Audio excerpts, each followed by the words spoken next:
Tertúlia. Meu boa tarde a todos. Hoje é dia 26 de setembro de 2013, é uma quinta-feira. Nosso verbete de número 2792, ele tem 6 páginas, 48 logias e 22 máximos. O tema de hoje é o comunicador intensivista interassistencial da especialidade intensivismologia e ele foi redigido pelo verbetógrafo já veterano, professor César Machado. O professor César é médico com atuação na área de medicina intensiva, brasileiro, natural de Biporã, Paraná, voluntário desde 96, docente desde 99 e tenepsista desde 2006 e consciencioterapeuta também desde 2006.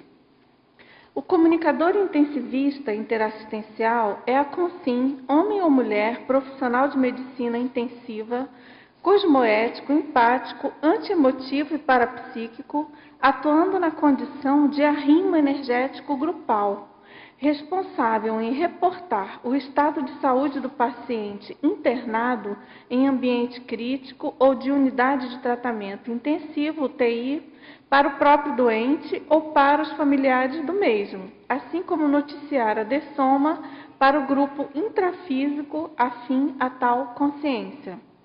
O holopensene pessoal da comunicação interassistencial. O holopensene do abertismo consciencial predispondo a comunicação empática. O holopensene assistencial favorecendo o rapport com os amparadores extrafísicos nas comunicações críticas. O holopensene pessoal acolhedor no momento de noticiar a dessoma. As angústias dos familiares amenizadas pela comunicação assistencial.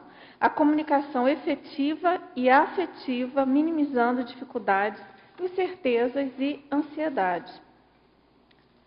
A atitude de olhar firme nos olhos dos assistidos, facilitando a comunicação interassistencial. A evitação de discursos e comentários desnecessários à beira do leito. A atitude de ver os familiares enquanto aliados para a resolução da doença somática do paciente em estado crítico. O fato de a comunicação interconsciencial poder ser momento pró-assistência. A autossegurança do médico frente às mais amplas reações dos familiares após a notícia da dessoma. A comunicação do estado de morte encefálica. A abordagem familiar visando a doação de órgãos, a comunicação de alta da UTI para o quarto ou enfermaria. As exteriorizações espontâneas de energias no momento da notícia da dessoma.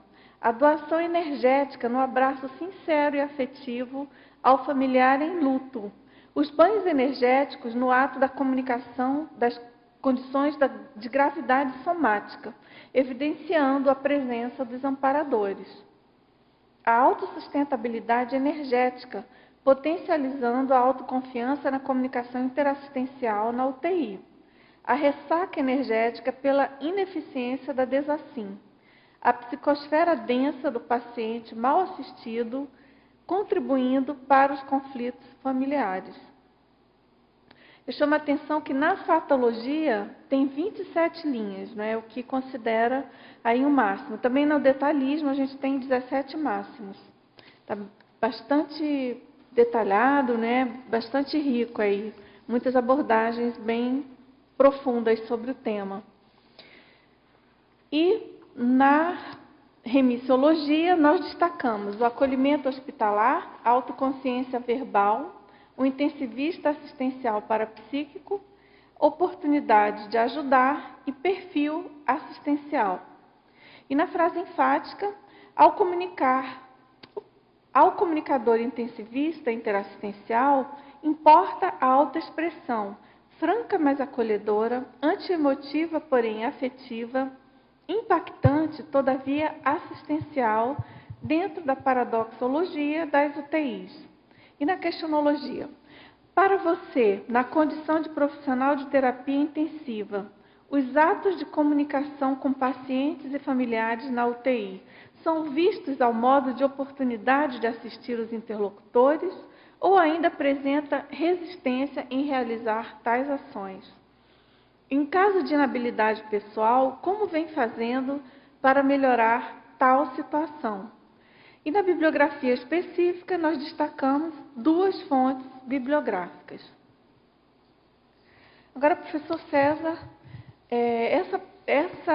esse tema desse verbete, assim, a princípio, para o leigo em geral, deve ser uma tarefa bastante difícil e complexa, exercer esse papel. Eu queria que você contasse para a gente, assim, da sua experiência e também o que levou você a fazer a escrita desse verbete. Uhum. Na realidade, um dos objetivos eu acho que até é esse, né? Porque quando você dá notícia para a família, geralmente você vai ter 1, 2, às vezes 3 familiares, e esses familiares depois eles vão replicar isso aqui, eles vão ser o comunicador para a família deles, né?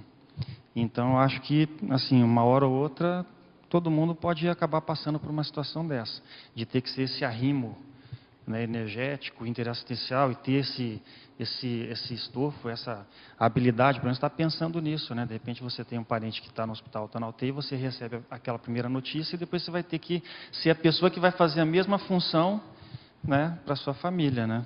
Então, acho que esse é um objetivo que já, apesar de eu ter, lógico, né, usado a experiência, porque eu trabalho em UTI, então isso foi um outro motivo, né?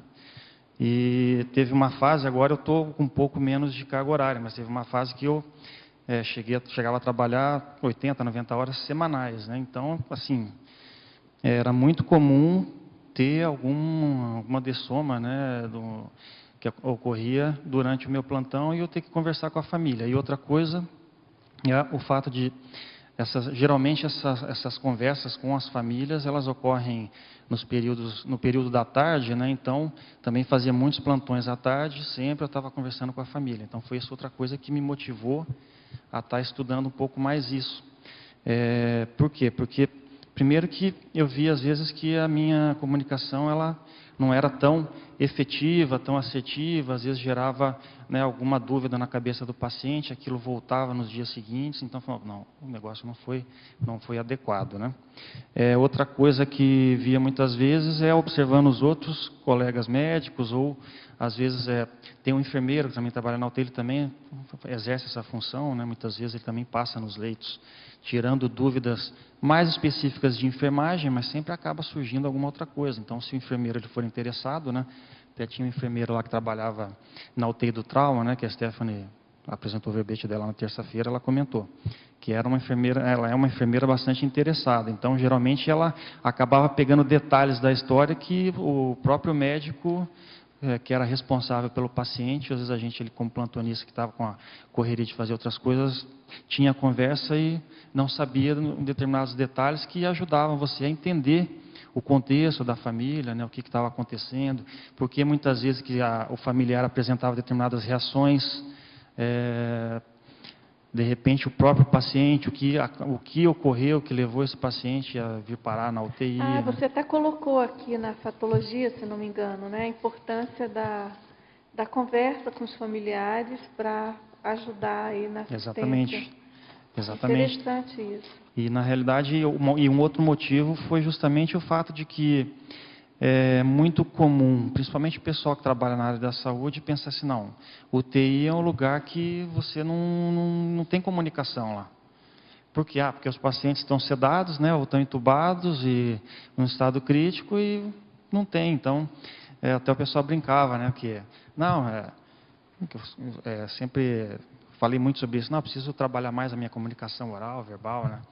Até no outro verbete que eu apresentei, o professor Valdo ficou me incomodando aqui, né? Falei, não, até que você fala bastante, né? Você falou demais aqui na tertúlia e tal. Então, o que acontece? A pessoa falou, não, você foi para a UTI, você devia estar trabalhando num consultório. Então, para você trabalhar essa sua questão aí de comunicação. Eu falei, não, mas na UTI também tem comunicação, muita comunicação, né? Tem os momentos específicos, e quando tem também, ela está sempre relacionada a questões críticas. Então, envolve também outras qualidades, outros atributos, além da comunicação, você treinar essa comunicação assertiva, né, efetiva, essa questão da empatia, você tem que trabalhar com o paciente, né, e com a família, a questão energética, né, o estofo energético para estar lidando com isso. A questão da dosificação, né, deve ser muito importante, porque uma coisa essa questão de não falar, mas também o que falar para aquele paciente ou para aquela família. Aquela família, exatamente. Essa questão da franqueza da medicina é um tema, né?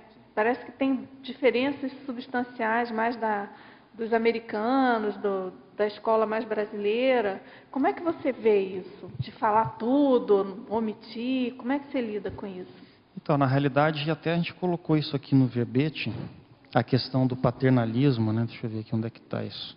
Em Principiologia, né, tem ali na segunda linha, o princípio da autonomia aplicado ao paciente portador de doença grave, e o anacrônico princípio do paternalismo na medicina, mantido apenas após o consentimento obtido em diálogo aberto e sincero com o paciente grave e familiares. Então, na realidade, essa questão do paternalismo é justamente o que? Surgiu nos Estados Unidos, isso aí, por incrível que pareça, né? Porque eu estou pensando que você está pensando o contrário disso, eu entendi, talvez, na sua questão, né? Mas surgiu... Pode falar, claro. Você está pensando que os americanos, eles são mais... Não, é errado. Mais paternalistas, você estava pensando, ou menos? Não, menos eu achei paternalistas, menos né? paternalistas. Então, mas surgiu lá, na realidade... Não. Então, surgiu em 1847, no Código de Ética Médica deles, lá da Associação Americana de Medicina, né, American Medical Association, que eles trouxeram essa questão do paternalismo bem veemente, que é a obrigação do paciente, o paciente tem que cumprir o que o médico está falando, não pode questionar, um negócio bem desse jeito mesmo, né, que tinha que seguir, é autoritário, né, essa obrigação. E isso foi, depois teve... No início do século XX, né, o Flexner, né, que foi um médico americano também, que criou essa escola americana, que aí traz esse princípio do reducionismo, né, de você ver o paciente por partes, por órgãos ou por sistemas, né, esquece o todo, que aí que você já começa a ver que começou a haver essa dissociação entre o afetivo, o emocional ou social com a parte técnica. Mais pragmática. Né? Mais pragmática. Só que assim, sempre associado a esse paternalismo. Então, na realidade, os americanos, eles, além de ter esse negócio voltado mais para o aspecto técnico da medicina, paternalista, tem que seguir o que eu estou falando e pronto. Hoje em dia, eles estão questionando isso. Mas ainda assim, tem até um estudo feito lá nos Estados Unidos mesmo, né, foi feito com 700 médicos, a maioria ele se sente inábil, vamos dizer assim, sem essa habilidade de prognosticar muitas vezes e de ser mais assertivo nisso, mas só que por outro lado tendo uma abertura para essa participação da família. Por exemplo, uma coisa que está mais avançada lá do que aqui no Brasil, que agora começou a se discutir isso, a questão do testamento vital, né? Lá isso aí é bem difundido, inclusive nos prontuários médicos, se o paciente ele está com uma doença grave e terminal, ele não quer ser reanimado, se ele fizer uma parada cardíaca, aquilo vai escrito no prontuário dele e isso não é feito, até porque lá tem uma indústria do processo em relação à questão médica, questão jurídica, né? Isso aí é muito grande, né? Aqui no Brasil isso tem aumentado também. Então eles têm muito medo dessa questão jurídica, então eles seguem aquilo que está escrito, o paciente não quer, não quer. Então acabou que hoje em dia tem se mudado um pouco isso lá. E realmente aqui no Brasil a tendência ainda é maior do paternalismo, né? Em 2011 foi feito um levantamento em relação a isso. Os próprios pacientes, não sei se é da cultura, né? Eu não sei dizer isso para você, da cultura latina, brasileira e tal, mas eles preferem que o médico decida do que o próprio paciente ter que decidir. E na UTI muitas vezes a gente vê isso, quando você vê que o paciente vai agravando, você começa a falar aquilo para a família, está agravando, etc. e tal, vamos ter que começar a pensar, e aí até que ponto que se vai, né, na questão do investimento visando a cura, né? Até que ponto que a gente vai fazer procedimentos, né? Até que ponto que a gente só não vai estar prolongando a estadia na UTI, mas vai estar, na verdade, gerando sofrimento para o paciente, né?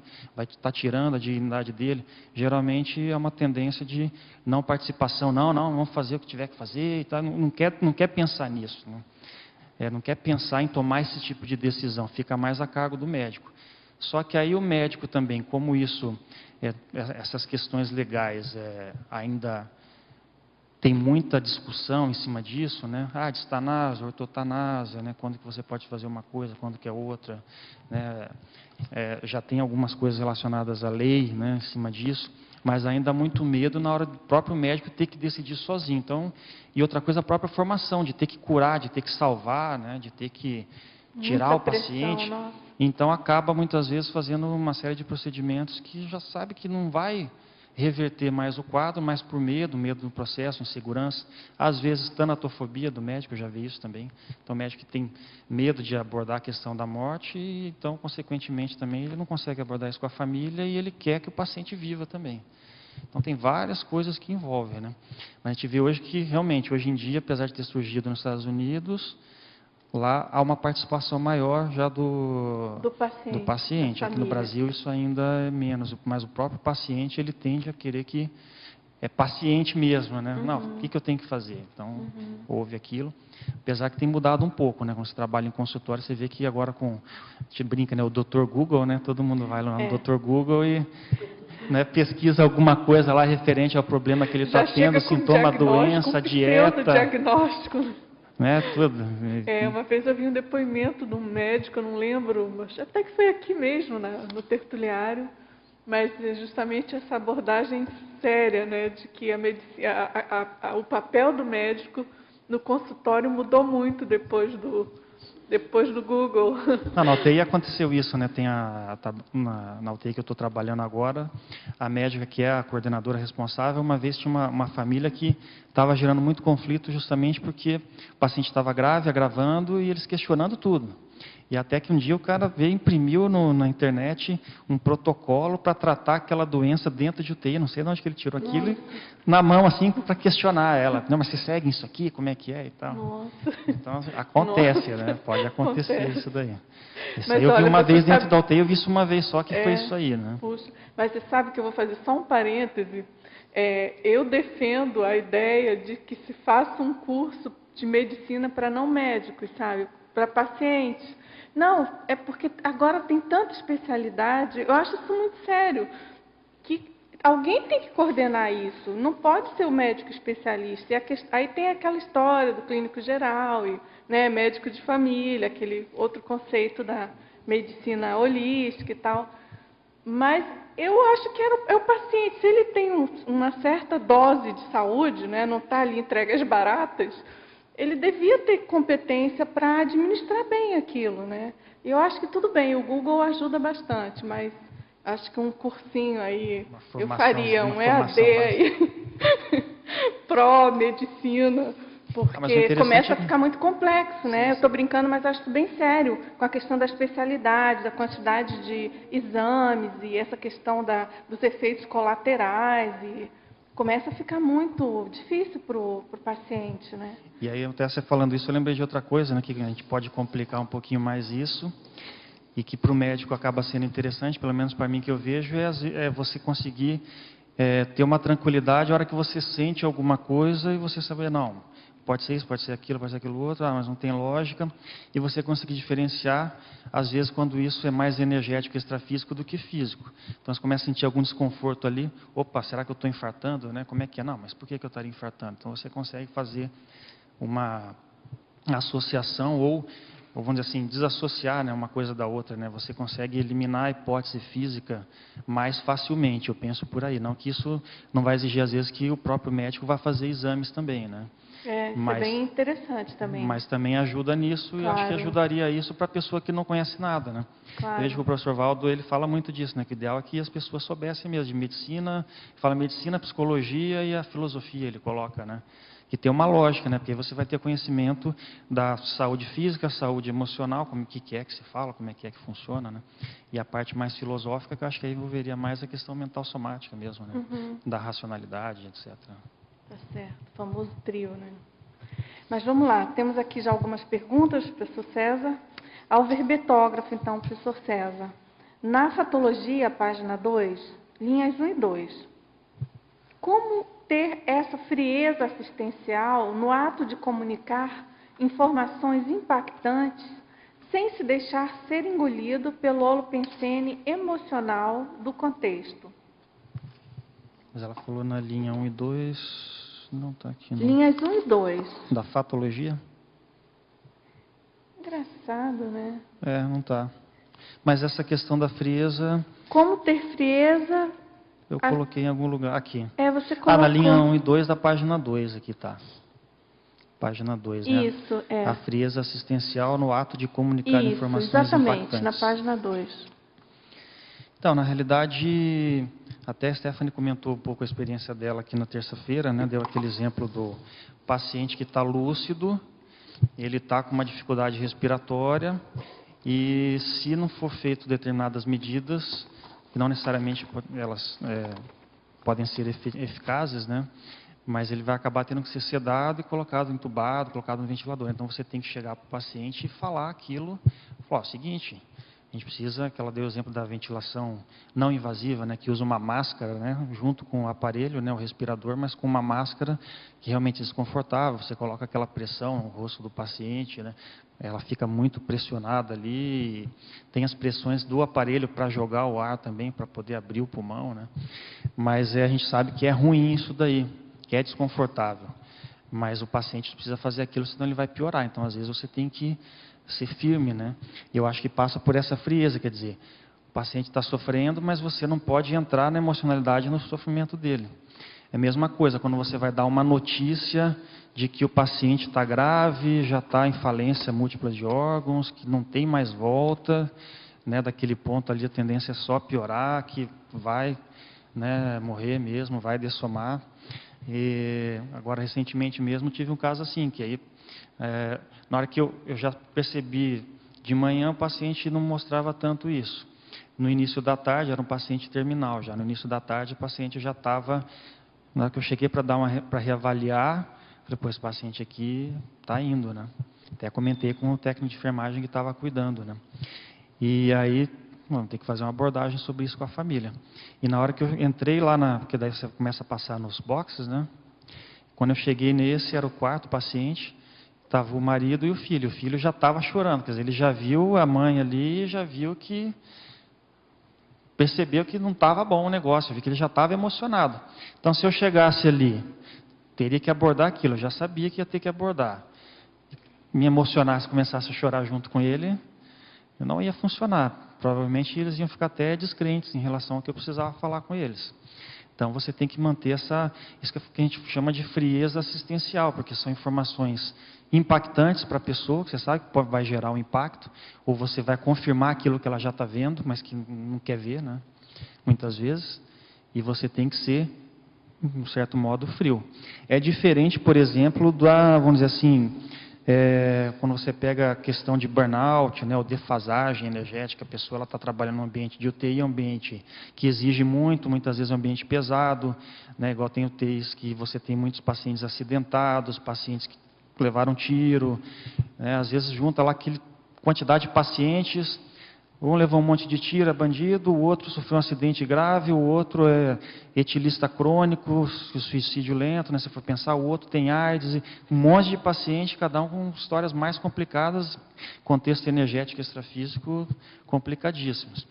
Então, vamos dizer assim, que se o profissional ele não ficar atento para isso, essa é uma das outras coisas que me motiva muito a pesquisar isso dentro do ambiente profissional, que é essa questão de você conseguir chegar no local e estar atento, lembrar que existe energia, que existe holopensênia, você vai sentir as coisas, aquilo está relacionado à questão energética, questão extrafísica, questão do paciente, questão da família, e você conseguir se preparar. Então a gente tem técnicas, né, no estado vibracional, né, você fazer a sua desassimilação, você está atento para isso, né, está atento para a sinalética, para não entrar na onda daquilo, porque se você entra na onda daquilo e começa a ficar defasado, isso eu vejo muito que acontece, o médico chegar, ou o enfermeiro precisa conversar com a família ou o paciente, só que ele já está nessa condição de defasagem e, consequentemente, ele apresenta uma frieza antiassistencial, né? Quer dizer, começa a ficar distante.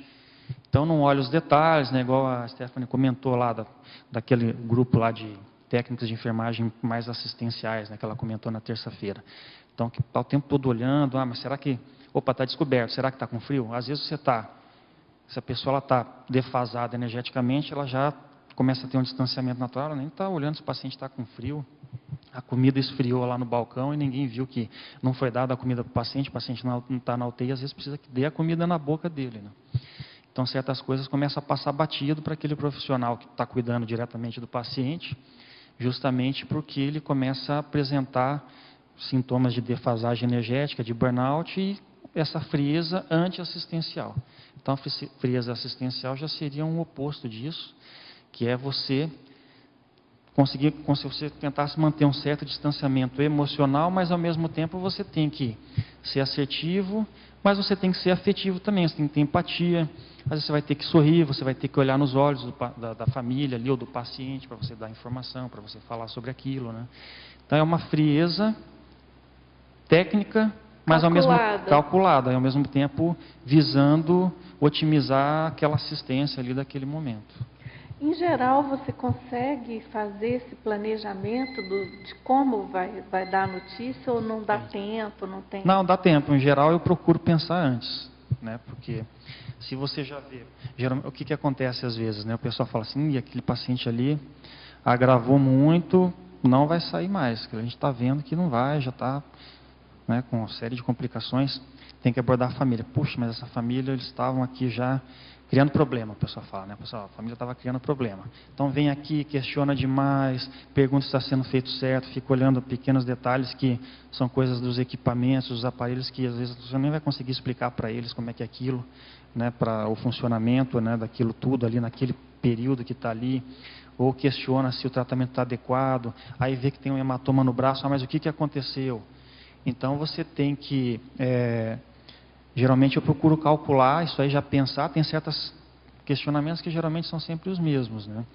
Mas igual ontem mesmo eu fiz um plantão lá que tinha vários casos que eu já tive que, antes daquilo eu já fui vendo como eu fiquei o dia inteiro, de manhã, quando deu o intervalo da tarde, aí estava essa médica que coordena a UTI ali, conversei com ela, discuti algumas coisas, algumas abordagens que tinham que ser feitas, e aí eu já pensei naquilo, não, tal paciente aqui eu vou ter que falar isso, isso e isso. Esse aqui está em falência, eu vou ter que já vir mais preparado e fazer isso, isso e isso. Até tinha uma outra paciente que estava acordada, queixosa, a família vai questionar, porque quando o paciente está acordado, ele se queixa para a família também. Então, vou ter vários questionamentos ali, vou ter que estar preparado. Uma coisa que muitas vezes eu faço é antes, como tem um quarto lá onde, quando tem tempo você pode ficar ali, é trabalhar a energia antes mesmo, né? Instalar estado vibracional, faço umas exteriorizações e me preparo para aquilo. Eu procuro fazer isso. Em geral dá tempo, a não ser que você tenha muitas intercorrências, às vezes acontece isso. Aí não dá tempo de preparar. Mas eu procuro fazer isso, né? Ontem foi bem um exemplo disso, né? Que tinha vários casos e eu procurei pensar antes, tinha casos críticos, né? Então, é o ideal. Deve ter muita inspiração, claro, também. né? E isso é outra coisa, né? Que aí entra na parafatologia. Quer dizer, quando você vai assim, você já vai mais aberto para interagir com a família e fazer assistência. Então, vamos dizer, se você ficar atento, por isso que eu coloquei aqui até nos exemplos, né, o parapsiquismo despercebido e o parapsiquismo, né, lúcido, né, vamos dizer assim, dentro do nível que você consegue perceber, né? Igual a gente estava falando, às vezes é meio frustrante a gente não ter essa visão total, né, do que acontece extrafisicamente, né? Mas umas coisas que eu percebo com bastante frequência é isso. Na hora que você vai conversar, que você dá abertura, é a presença do amparador, tem uma sinalética específica já, que eu já identifiquei, banho de energia, a hora que você está fazendo a comunicação, aí você dá abertura para a família passar, aquilo também você vê que tem banho de energia. Casos desses de você ter que dar essa notícia mais impactante, ficar aberto, perceber as teorizações de energia espontânea, alguma assistência está sendo feita. Falta para mim, acho que é qualificar mais e ter essa lucidez. Tá indo para a família, está indo para o paciente, é consciência, né? Isso aí, acho que espero conseguir chegar nesse nível, né? Com certeza. Mas acho que o fato de estudar e começar a dar essa abertura é que vai predispor a isso. Claro, é um crescendo, né? E aí aquilo que eu estava falando. Então, quando você dá a notícia para o familiar, aí depois ele vai dessomou. Você dá a notícia, ele vai levar isso adiante. Então, essas coisas que eu estou procurando observar, algumas coisas que eu já vivencio dentro da UTI, essa pessoa, depois que dessomou, ele recebe a notícia, ele vai ter que levar isso adiante. Então, se ele estiver aberto para isso também, ele também vai perceber que isso vai acontecer com ele na casa dele, lá onde ele vai ter que dar a notícia, né? Por isso que eu falo que é uma coisa que, apesar de ser especificamente de UTI, se a pessoa ela pode olhar esse verbete aqui e tentar aplicar isso para as questões de comunicações críticas relacionadas à saúde que ela precisa fazer. É importante esse lembrete seu, claro, a gente faz isso no dia a dia, independente da profissão específica, né? E também na condição de claro, de estar ouvindo isso, né? O lado de cá, né?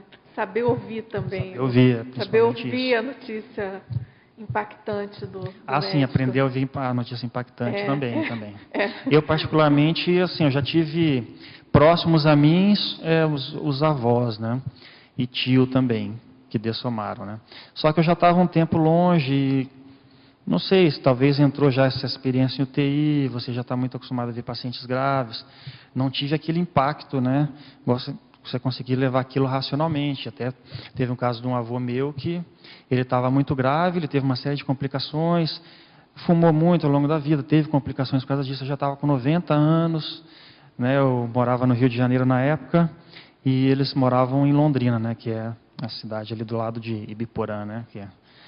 Então é onde eu fiz a faculdade, a família toda ali. E aí lá pelas tantas minha tia liga, que ele morava com ela, e aí, o que a gente faz? Ele está gravando, já está ficando meio fora de si, inconsciente, muita dificuldade respiratória, o médico está questionando se entuba e leva para a UTI. Aí eu pensei, tá, estou distante, né? Mas aí eu coloquei essa visão em prática, eu falei, olha, né, particularmente o que eu vejo, está com 90 anos, uma série de complicações, né, que ele tinha graves mesmo, né? Pelo que você está me passando, a impressão que me dá é que vai colocar ele na UTI para ele morrer lá dentro. Se eu tivesse aí, acho que eu ia preferir que eu pudesse estar ali junto com ele, visitando, né? Isso é uma coisa que é pouco trabalhada ainda. Os médicos têm muito medo de trabalhar isso com os familiares e com os pacientes, né? Talvez dentro da oncologia isso trabalhe mais, mas mesmo assim, tal que eu trabalho aqui em Foz, tem muita oncologia, tem o setor de oncologia e muito paciente oncológico que vai para a UTI. Então, para o oncologista, ele pensa meio diferente. Às vezes, não, mas esse paciente pode viver 6 meses, 8 meses. Vamos fazer tudo que tem que fazer em termos de medicina, e procedimentos, e cirurgias, etc, etc, etc, etc. E às vezes vai levando, o paciente vai inchando, o rim já não começa a funcionar direito. Não, mas se ele sair, ele pode viver mais 8 meses. Mas você vê que o negócio está caminhando para dessoma mesmo, né? Então essa dificuldade, você vê que às vezes a família também vem com aquele pensamento. Não, vai fazer tudo, nada ou tudo. Então, isso até é uma coisa que o ideal é se evitar de falar, porque não existe isso, né? Não, vamos fazer tudo. Não é que vai fazer tudo ou não vai fazer nada. Você pode fazer tudo em termos de terapêutica, ou você pode fazer tudo em termos de cuidados paliativos. Também é tudo, né? Dentro do cuidados paliativos, que é deixar o paciente sem dor, deixar ele confortável, né? Ver se ele está bem sedado, se ele não está sofrendo, se ele está se alimentando, se ele tem condições ainda de receber alguma alimentação. Então isso foi, nesse caso específico do meu avô, foi o que eu lembro que eu conversei com a minha tia na época. E aí ela falou, não, mas eu conversei com a sua prima, que tem uma prima minha que é médica, né? Já era formada na época, e ela achou a mesma coisa, né? Falei, então estamos pensando mais ou menos igual, né? Daí, no fim das contas, eles ficaram com ele no quarto lá e não foi para a UTI, acabou dessomando ali junto com eles. Mas é difícil, porque tem essa dificuldade, muitas vezes, da própria família, mas eu vejo que isso é muito mais de problema de relação médico-paciente, ou médico, o trinômio, né? Médico-paciente, família, né? Familiares, né? Principalmente o médico titular, né? Que a gente fala que é o médico que acompanha aquele paciente, aí ele vai para o hospital, cai na UTI e você vê que não teve esse preparo. E às vezes é um paciente já grave, crônico, com várias comorbidades, várias doenças, e que a hora que ele agrava, você vê que é difícil reverter algumas situações, e muitas vezes você vê que começa a caminhar para aquilo, mas o próprio médico ele não trabalhou com ele, não trabalhou com a família, e aí geralmente é quando dá muito conflito, né? Da família dentro da UTI, que dá mais dificuldade para você conseguir fazer a família entender ou estudar o caso lá dentro da família deles, que realmente ele está sofrendo, né? Isso é perda de dignidade humana até certo ponto, né? Pensando do ponto de vista humano, né? Está cheio de tubo, cheio de dreno, cheio de aparelho e de repente está ali sedado, mas pode ser que em alguns momentos ele está sentindo dor, ele está sentindo, ninguém percebeu. E você está vendo que está caminhando para a dessoma e fica aquela dificuldade em se desapegar muitas vezes, né, do familiar ali ou do paciente.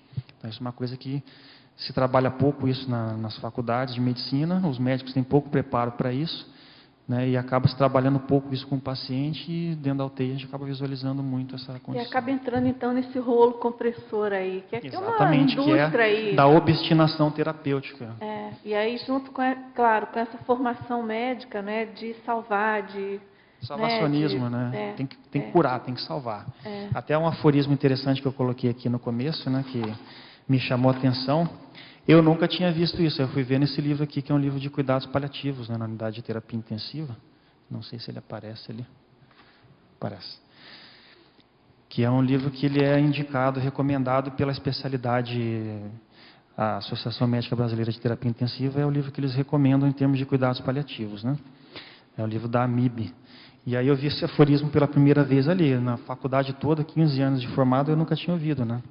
Que é esse provérbio que a função do médico é curar às vezes, aliviar frequentemente, confortar sempre. Então se inverteu isso aqui há muito tempo. Então você conforta às vezes e tenta curar sempre, né? Mas sabe que isso aí não vai dar muito certo muitas vezes, né? E esse pensamento ele não ajuda, ele distancia o médico do paciente, o médico da família, que é essa tendência mais reducionista, né? Cartesiana, reducionista, biologicista, né? Um termo que o pessoal usa também. Esse livro que você mostrou é o que está na bibliografia, Está na bibliografia. Né? O número 2. Está na bibliografia. Certo. Agora, nas linhas 10 e 11 da fatologia, na página 2 também, há alguém específico da equipe de saúde responsável pela correta comunicação sobre a rotina da UTI no momento da admissão do paciente? Se há alguém específico? Olha, na realidade esse é um problema, né? A pergunta é boa, é pertinente, porque eu até estava discutindo isso ontem com a Stephanie, né? Na realidade, nas UTIs que eu trabalhei, não tem. Quem faz essa conversa geralmente é o médico que está de plantão à tarde. Então, por exemplo, no Hospital Municipal que teve uma fase que eu trabalhei ali, eu trabalhava 5 tardes, então acabava que eu era praticamente o mesmo e eu ia criando esse rapport, essa empatia com a família. Depois eu diminuí. Mas o ideal é que tem um coordenador médico da UTI e um coordenador de enfermagem. Talvez o ideal seria que eles passassem, mas isso não acontece. Geralmente eles delegam. Muitas vezes há dificuldade desse próprio médico que já vai para a especialidade com base em tudo isso que a gente estava falando aqui, essas dificuldades, né, de lidar com as pessoas, lidar com o paciente, lidar com a família, o paciente que conversa, né? Então ele fica meio afastado e não, vai lá o plantonista lá e conversa. Geralmente é o que acontece. Você coloca o plantonista da tarde pela visita ser mais à tarde? A visita familiar, sim. Aí tem o plantonista da manhã, ele vai, tanto de manhã quanto à tarde ou à noite, você acaba passando nos leitos com o paciente, né? Tem em ciclologia aqui, eu coloco isso, né? Esses ciclos de você passar leito por leito examinando os pacientes e o que está acordado você vai conversar com ele, o que está sedado mesmo assim, às vezes ele não está adequadamente sedado ou com uma analgesia adequada, então ele está sentindo alguma coisa, você pode perceber isso, isso é uma coisa que passa batido para, acho que não sei, né, for radicalizar, falar para a maioria, mas é muito comum, né? A Stephanie já, né, ela percebe muito essas coisas aí, ela, né, já diz que realmente, no geral, os plantonistas médicos tem muita dificuldade em perceber o paciente, porque faz o negócio técnico, mas não entra no biopsicossocial da situação. Né? E mesmo, às vezes, consciencial ou espiritual, igual o pessoal fala nos livros. Né? E a visita com as famílias, ela ocorre à tarde. Então, é o plantonista da tarde, ele acaba passando essa visita com as famílias. Então, dependendo do hospital, cada dia pode ser um, né? Então isso dificulta você criar esse rapport com a família, criar essa empatia com a família, criar essa confiança, o respeito, ganhar o respeito da família para que eles te permitam falar certas coisas, ouvir, né, e aí falar e, vamos dizer assim, trabalhar certos aspectos, né, dentro dessa questão da dessoma, mais especificamente, né. Mas essa pergunta é pertinente porque não tem, eu acho que deveria ter, eu não sei como é que isso funciona nos hospitais grandes aí, dos grandes centros, né? Nossa, porque é tão importante, né? É muito importante. Tem muitos hospitais que têm uma é importante. Exatamente, por isso que eu comecei a prestar atenção nisso depois de um tempo que eu comecei a trabalhar essa carga horária muito grande. E aí, porque quando eu trabalhava em plantões assim diferentes, em turnos separados, né? Às vezes uma manhã, uma tarde, uma noite, uma outra manhã. Então você faz as funções mas não tem a visão de conjunto. Aí quando eu trabalhei essa fase, que eu trabalhei 80, 90 horas semanais, que eu fazia dentro da mesma UTI, aí que eu comecei a pensar mais em tudo isso, esse aspecto multidimensional. Você dormia na UTI 80 horas semanais, 90? Na realidade, tinha um plantão que fazia Muito 36 tempo. horas, já fazia 36 horas direto. E aí os outros eram, você faz plantões de 12 horas, geralmente, né? E aí você somando tudo de domingo a Muita domingo, coisa. né? Às vezes acontecia de dar essa quantidade de horas aí. Mas tem médico que faz muito mais. Só que, isso, por um lado, isso muitas vezes é ruim, porque pode contribuir para aquele afastamento, aquela frieza antiassistencial que a gente estava falando agora há pouco. Isso é muito comum. Então o médico vai ficando cansado e na hora que tem que fazer, nem quer falar com a família.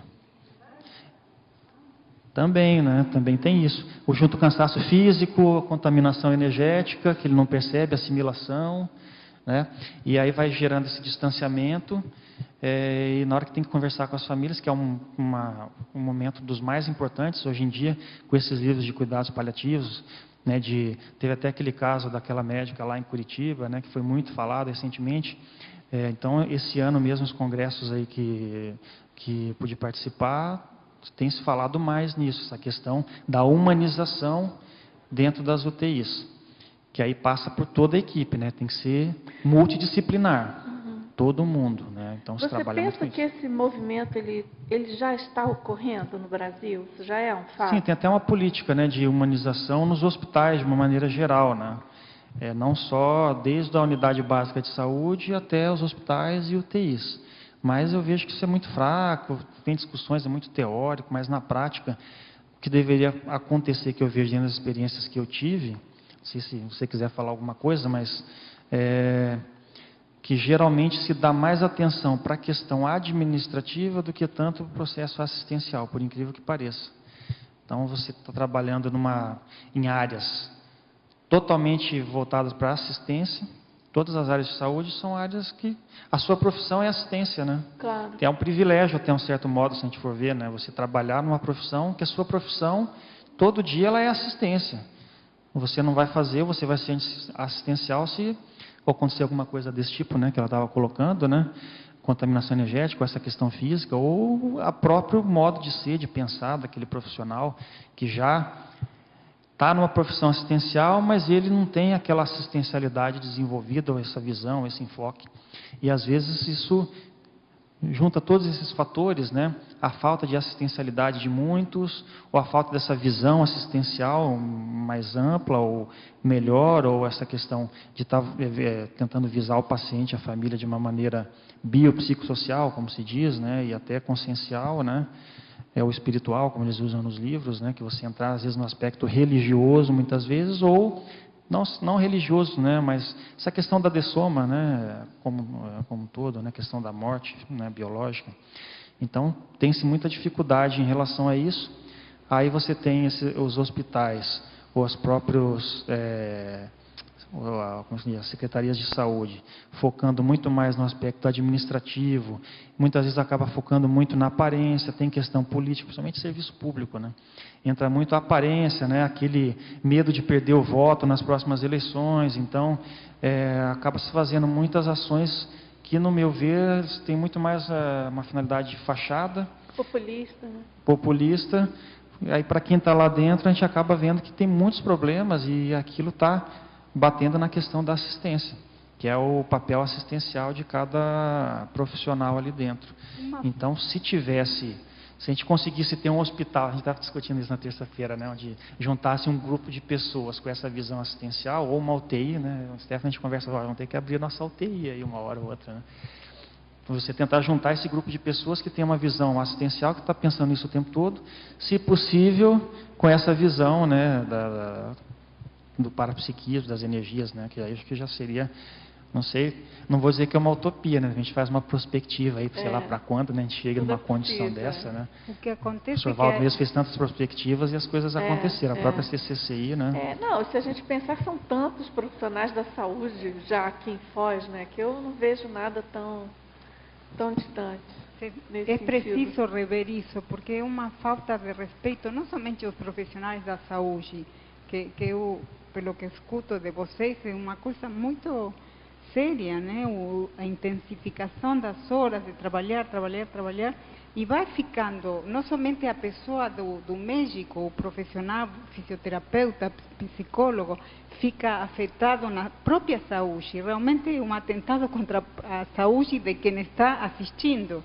E os assistidos, porque tem diante um profissional que está muito cansado, não pode ter uma perspectiva vai sofrer maior. as consequências disso. Entende? Claro, é a consequência desse maltrato ao profissional que afeta o assistido. Está nos dois implícitos. É sério, realmente. É sério. Você quer perguntar? Agora eu só ia acrescentar, eu ia fazer uma pergunta também, que é sobre, como você disse, só que você é médico, né? A gente pode falar mais. Você é médico, você toma um certo cuidado assim acadêmico, político e tal, ao expressar as suas opiniões. Eu acho que isso até é correto. Mas o que a gente vê na prática... Do que? Você está falando do que exatamente? Desse atendimento, que a gente diz, Da quanto conscienciólogos, o hospital está muito próximo. Sim, que bom, que a gente fica até feliz quando ouve falar que tem essa possibilidade. Mas quando a gente vai na prática, ou quando a gente precisa, como a coisa é bem diferente, né? Você está falando dos profissionais da Conscienciologia ou em geral? Não, estou falando da SOCIM. Da Conscienciologia até que eles têm um pouco mais de atenção. Ainda mais se eles sabem, mas é lá do SEAEC, então tá bom. Eles têm uma certa atenção. Mesmo, eu já estive aqui em Foz com um médico que quando a gente... mas você é da Consciência, foi tal médico que encaminhou, eles já atendem um pouco diferente. Já faz uma certa diferença. Isso é uma técnica, eu uso essa técnica há muito tempo. Eu sempre digo para o médico que eu conheço, que eu tenho um amigo médico. Técnica do QI, né? Eu me mostro muito bem enturmada com os colegas já para, olha, isso aqui, qualquer coisa, eu vou consultar outro. Para ser bem eu acho que é uma boa técnica. Assim, então, e nós podemos falar isso mais abertamente, porque nós somos médicos. Claro, mas quem é médico e está trabalhando, mesmo que tenha essa outra visão, a gente sabe a dificuldade que é. Sim, era até isso que eu ia falar, né? A gente ainda tem essa questão de, conheço fulano de tal, sou do SEAEC. E agora quem não é, né?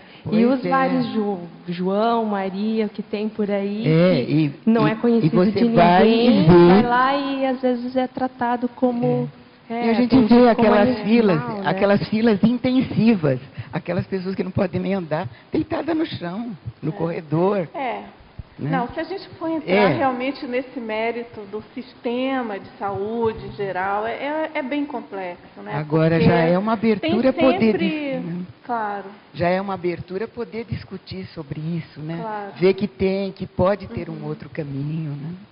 É porque, no fundo, né, a gente sabe, estudando Conscienciologia, que tudo esbarra na pessoa que está atendendo, né?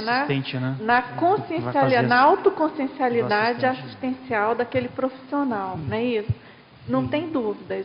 Mas tem que levar em conta aí uma série de outros fatores, né? O tempo, a correria, o problema da saúde pública em geral. Da dependência da vontade política, né? Que eu vejo que isso complica muito, né? Então a questão até tem acho que tem um verbete sobre isso, que são as políticas públicas erradas, né? No outro verbete que eu apresentei, acho que eu cheguei a comentar isso, que é justamente esse mau uso dos recursos, o desvio dos recursos, né? Esses escândalos todos que tem, né? O CPMF, se eu não me engano, que tinha sido criado para a saúde, que não era usado para isso, no fim tiraram e queriam trazer de volta, eu duvido que era para usar na saúde, né? E passa, né? Por isso que a Pilar está falando também, que é o gabarito dos profissionais, sejam eles médicos ou não, em estar lidando com a saúde das pessoas, né, com esse processo da assistência. Então, por exemplo, dentro da faculdade de medicina, a gente aprende que a gente vai ter que diagnosticar e tratar. Basicamente é isso. Até a questão de fazer prognóstico não se trabalha muito, né? Antigamente se falava muito mais na questão da higiene, né, nos séculos anteriores, aí, que é a prevenção, né, a higiene, né, se falava muito em higiene, que é prevenção, profilaxia, até porque você não tinha tanto conhecimento de patologia, de microbiologia, né, dessas coisas todas. E outra coisa que se falava muito é isso, de trabalhar a questão do prognóstico. Hoje em dia já se tem muita dificuldade, seja por questões éticas e jurídicas, que são muito discutidas, mas eu acho que passa muito por essa questão aí vamos dizer assim, uma falta de assistencialidade, uma carência de uma assistencialidade melhor, ou um nível maior de assistencialidade do médico e dos outros profissionais. Né? Posso dar um outro tema? Com certeza isso influencia, impacta. Né? E outra coisa é essa carga horária excessiva. E uma coisa que eu particularmente vejo muito é essa questão do médico se formar e eu posso dizer que mais 50%, né, para não dizer até mais que isso, mas a visão dele é ganhar o dinheiro mesmo, né, o lucro, né, a preocupação, o valor principal é esse, né, tem o valor do status, tem o valor do que ele vai mostrar para o outro, né, a questão dos bens, né, tem tudo isso, né, isso aí tem muito, eu vejo que isso é muito comum. Essa questão de médicos formados no exterior, por exemplo. Não estou dizendo desse programa aí, né? Estou dizendo assim, do que a gente convive aqui em Foz, como é fronteira, né? Então tem muita gente que sai do Brasil, vai e faz medicina aqui na Argentina, Paraguai, Bolívia, volta. E a gente vê que os que estão aqui, que não são médicos, mas são da área de saúde, eles já ficam de olho, pô, mas o cara fez medicina, está ganhando um monte, eu estou aqui, pô, acho que eu vou fazer medicina no Paraguai também. Então o cara já vai pensando que ele vai ganhar dinheiro, então ele não está preocupado com a assistência, isso tem muito. E dos médicos, é lógico, não só esses, né, que a gente vê aqui, que pensam em fazer a faculdade no exterior já visando o dinheiro, mas eu acho que isso, eu diria que mais 50% do que eu vejo na prática do dia a dia, você vê que o foco do cara é ganhar dinheiro, do médico ali, ou da médica, né? É ganhar dinheiro, é fazer pé de meia, entendeu? É o status, né? Muitas vezes ostentação, e por aí vai. Isso interfere também. De repente que você falou a política pública errada, né, César?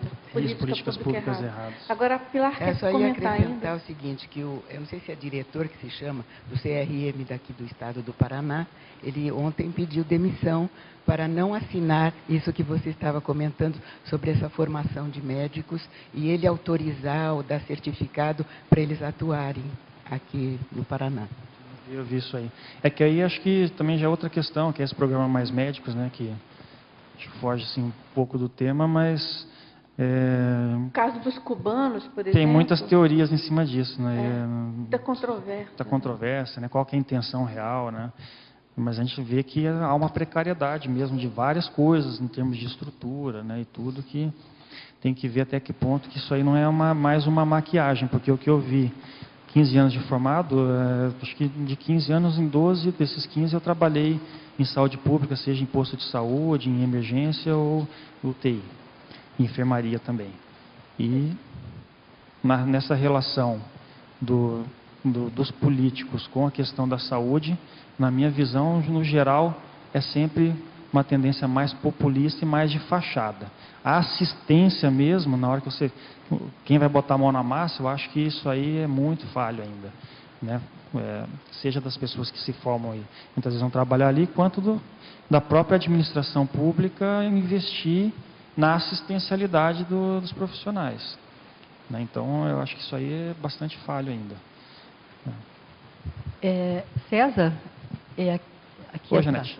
Oi, eu queria só saber assim, de você, qual que é a sua postura em relação à relação profissional com os seus colegas profissionais? Você com essa visão toda de interassistência, de ética, cosmoética, então como é que fica isso aí? Você tem que fazer algum trabalho à parte?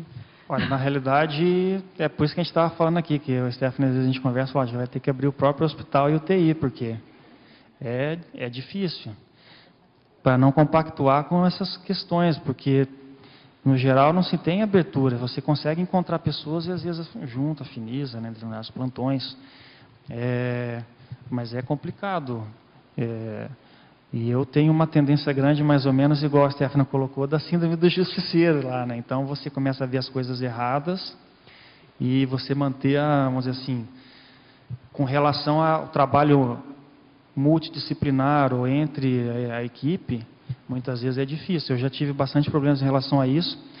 Teve fase de eu fazer relatórios para a administração do hospital, entendeu? Para tentar resolver séries de questões. Até que você chega uma hora que você olha tudo aquilo, você pode fazer no seu papel, que é aquilo que tem naquele verbete cuidadologia, né, que a Stephanie trouxe também na terça-feira, que é um verbete do BAC, né, que se coloca lá que a principal diferença é o holopensene do médico e ele colocar energias positivas, ou do profissional de saúde, né, não fala do médico, ele fala do cuidador em geral, né, em colocar energias positivas em tudo que ele faz e pensar sempre positivo em relação ao que ele está fazendo. Só que você tem que ver até que ponto que você não vai se compactuar com determinadas situações, né? Porque tem locais que parece que você, igual a gente fala, a UTI, né? Que é o precursor da UTI, fala que é a Florence Nightingale, né? Depois da guerra da Crimeia. A gente brinca, pô, está parecendo a Crimeia aqui tem hora, né? Tanta coisa que se vê errada, desiatrogenia que acontece, essa falta de assistencialidade, muitas vezes, né? Então, tanto que tem um dos hospitais aqui de Foz que eu acabei saindo. Não, falei, não dá mais, né? Mas sempre gera muitas dúvidas, porque a gente pensa, pô, mas será que não vou estar abandonando o barco, não daria para fazer, tentar? Mas é aquele trabalho individual, mas você vê as coisas acontecendo erradas. Então você está cuidando dos pacientes, daqui a pouco um paciente morre, mas o que aconteceu? O pessoal não consegue nem levantar. O que gerou? Porque às vezes era um paciente que não tinha um motivo. Claro, sim. Tudo bem, de repente infartou, fez uma arritmia lá, cardíaca, alguma coisa e parou, dessomou. Mas em muitos casos a gente observa às vezes que a situação fica meio esquisita e você, pô, não dá, né? Chega uma hora que tanta coisa errada, aí você vê que a vontade política é mais dessa da aparência da fachada, né? De mostrar, né? De tentar ganhar o voto, a dificuldade em trabalhar com processo assistencial mesmo. Então, é difícil lidar com isso aí que você está perguntando. Eu tenho uma certa dificuldade, talvez assim minha paciência vai um tempo de tentar lidar com isso e, pô gente, tem que fazer isso, fazer aquilo, tal coisa. Mas é quando o negócio vai somando, você manter dentro da Crimeia ali, né, esse padrão positivo não é fácil, né? Você aguenta um tempo, né? Mas aí você vê que, pô, desse jeito chega um momento que a sensação que dá é que você está se compactuando, dependendo do local onde você está trabalhando. Não que não tenha coisas boas que são feitas também, né? Você tem que ponderar a média e ver o que vale a pena, né? Então eu já tive bastante conflito assim, interpessoal com os profissionais, não com os pacientes, com os familiares. Mas com os profissionais eu tive bastante já dificuldade com isso. Principalmente nessa fase aí que eu trabalhava muito e comecei a observar muitas coisas, buscando pensar mais multidimensionalmente, aí parece que o negócio amplifica mais ainda, né? Esses detalhes, essas questões, quando você vê que tem um erro, uma omissão, uma coisa estranha que aconteceu, que não deveria ter acontecido, que quando você vai nas coordenações, na administração, ninguém parece que está nem aí para esse processo assistencial. Não, mas vamos ver os números aqui, fizemos 500 cirurgias. Falou, pô, mas morreu 2, 3 pacientes aqui, a gente não sabe o que aconteceu. Como é que é isso aí, né? Temos que ver e tal. Está falhando isso aqui, está faltando tal coisa. A equipe tal não atua nos detalhes, passa muita coisa batida, o paciente faz complicações, às vezes, que você tem que ficar correndo atrás apagando incêndio, que não precisaria acontecer. Você expõe, às vezes, o paciente a certas questões. Às vezes, o TI é um ambiente que você mexe com muita tecnologia, muito medicamento, altas doses de medicamentos, procedimentos. Então, tem que estar o tempo todo atento. Há um risco alto de se cometer uma iatrogenia, desde uma coisa simples, né, que a gente comentou, que é virar o paciente de posição a cada 2 horas para ele não fazer feridas nas costas ali. Então, se a equipe não está atenta para isso, e você começa a ver um alto índice de pacientes com feridas, pô, alguma coisa está errada. O que vão fazer? Nada é feito. Aí você vai. É difícil lidar com isso aí. Isso é uma coisa que eu preciso trabalhar bastante. Eu posso dizer, para mim, essa questão de síndrome do justiceiro aí é uma coisa que pega bastante para mim. Você falando aí, eu não entendo nada da área da saúde, medicina, muito menos, né? Mas passa essa dificuldade, essa angústia, porque a visão que o conscienciólogo tem em relação a essa responsabilidade com a vida, né? com o que pode ser feito e não é feito, com omissão, com negligências, então... Realmente aí eu acho que não é fácil mesmo. Dá para aí você passa, muitas vezes aí você dá uma descompensada lá, você passa por louco, você está surtando, né? Não, você está indignado com as coisas erradas que você está vendo. Mas aí você tem que ver, pô, até que ponto que essa indignação minha passou do ponto, né? Eu posso dizer aqui que várias vezes isso aconteceu depois eu fazendo uma autoavaliação, né, do meu modo de comunicar com a equipe.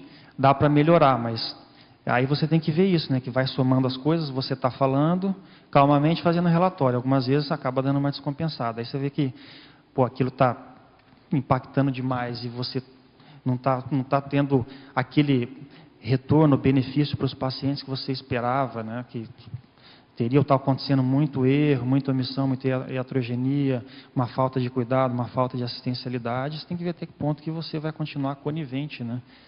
Chega um momento que eu acho que qualquer pessoa tem que avaliar isso, né? Até que ponto que você não está se mancomunando com aquela situação, né? Tudo bem, fazendo o seu trabalho, mas vendo que está acontecendo muita coisa errada, você não vai falar nada. E se você começa a falar, há uma grande chance de se indignar e acabar se descompensando, né? Emocionalmente, né? Ou energeticamente com aquilo. Então, isso é uma dificuldade. Essa questão interpessoal acho que é um dos grandes desafios também, acho que em qualquer setor da saúde, não só a UTI. Né? Qualquer setor da saúde, acho que isso aí é um dos grandes desafios, principalmente quando tem algumas pessoas que procuram enxergar mais assistencialmente e às vezes, de repente, até com uma visão multidimensional, tentando desenvolver mais essa visão multidimensional na profissão. Então, vamos dizer assim, pegando desde a unidade básica, saúde até hospital, UTI, acho que todos, né, esses setores, acho que pode acontecer esse tipo de condição. Cuidar ao profissional da saúde e cuidar a saúde da população, né? É assim, né? Eu vejo a menos que é assim. Eu não entendi o que você falou. Que cuidar aos profissionais da saúde, sim, sim. a área de saúde em geral, é cuidar a saúde da população. Sim. A saúde do profissional, porque né? O resultado se vê aí justamente no atendimento à saúde da população. O que... Não, acho que você está falando tem toda a lógica, né? O profissional ele tem que saber os seus limites, né? Só que, por exemplo, se ele tem um objetivo maior que é enriquecer, ele às vezes se submete a cargas horárias extensas e isso vai prejudicar o serviço dele, por exemplo. Então, são muitas variáveis que, na realidade, não vão trabalhar com isso por aí, entendeu? Eu acho que a gente está aqui estudando esse tipo de assunto, o paradigma consciencial, conscienciologia, a gente começa a pensar nisso. E eu penso nisso, tanto que assim que eu pude agora nos últimos tempos, eu parei de trabalhar à noite, eu não faço mais plantão de 36 horas lá, entendeu? Eu diminuí a carga horária, porque daqui a pouco eu ia parar lá na UTI também, né? Ia ser o assistente assistido ali dentro da UTI daqui a pouco. Mas é mais ou menos por aí, entendeu? Acho que essa passa tanto por uma visão da saúde física, então você vê a boa parte dos profissionais sedentários, muitos tabagistas, o alcoolismo, né? Tem muita coisa desse tipo aí. Tem um livro que é um livro do próprio CFM, né? Do Conselho Federal de Medicina, que fala sobre isso, né? Do médico, a saúde do médico no Brasil. Então, altos índices de alcoolismo, altos índices de doenças psiquiátricas, né? Entre os profissionais, né? Muitas drogas também. Drogas tem, né? Muitas histórias que eu nunca presenciei isso, mas eu ouvi muitas histórias de médicos viciados em morfina e pega morfina no hospital, né? E por aí vai.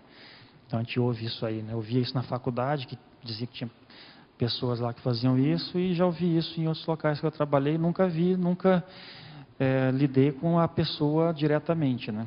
Mas tem tudo isso, e a saúde do profissional é importante. Então se vê pouco a saúde física e psicológica dos profissionais. Quem dirá você pensar em qualificar a assistencialidade daquele profissional, discutir os valores e os objetivos de vida do profissional, ou discutir multidimensionalidade, paradigma consciencial. E isso está distante, eu vejo. Se você for querer fazer isso nos serviços que já existem. Teria que criar o seu próprio serviço, é o que a gente vê hoje, entendeu? É o projeto de vocês, né? É o que parece, entendeu? Porque se você depender de fazer essas mudanças dentro do onde você trabalha, você não vai... Eu não vejo isso a longo prazo. né? Justamente pelos valores da SOCIM como um todo, né? Que a gente discute, né? Processo de reurbanização, CONSREL, etc. Isso aí tem em todo lugar. Vai dizer que não tem profissional que... Pô, deve ser uma CONSREL, só pode ser pelo nível de... vamos dizer assim, de manifestações emocionais que a pessoa tem, de objetivos de vida, de valores, o modo como lida com as pessoas, o modo como trata o paciente. É estranho, né? Você vê que tem certas coisas, então vai ter de tudo em qualquer lugar, né? Mas essa questão da saúde deveria se dar um enfoque maior. Mas agora a gente pensar que vai trabalhar esses tipos de valores que a gente trabalha aqui, eu acho que isso está ainda distante, né? Eu não quero ser pessimista, entendeu? Eu acho que é possível a gente chegar lá. Acho que uma hora vai chegar. É só para não parecer que eu estou diferente, sendo pessimista, né? Claro. Eu acho que a gente pode chegar nisso. Começa com cada um individualmente, naquilo que a Rosemary fala lá, das revoluções conscienciais, né?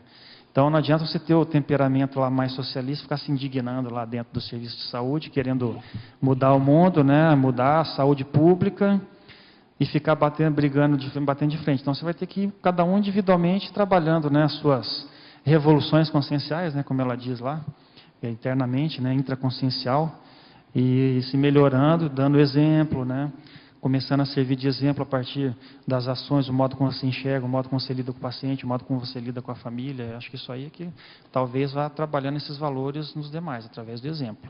Eu acho que isso com o tempo, né, eu imagino aí no longo prazo, vai dar efeito, né, para não parecer que a gente está sendo pessimista.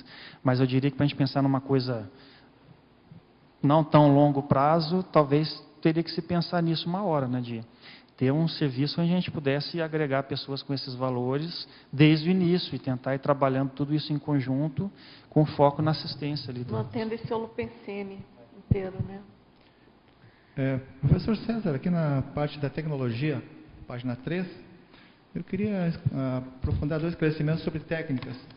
A primeira seria a primeira técnica. Como você trabalha como comunicador na técnica de ouvir multidimensionalmente? Essa seria a primeira pergunta.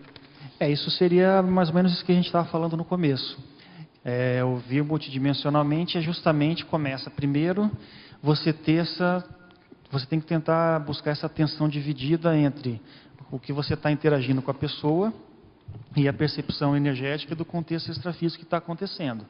Então, igual eu falei, já me preparo antes, trabalhei energia, vou lá conversar, vou dar notícia, estou falando, a pessoa está reagindo, eu estou sentindo o banho de energia, estou sentindo o amparador, estou sentindo a sinalética.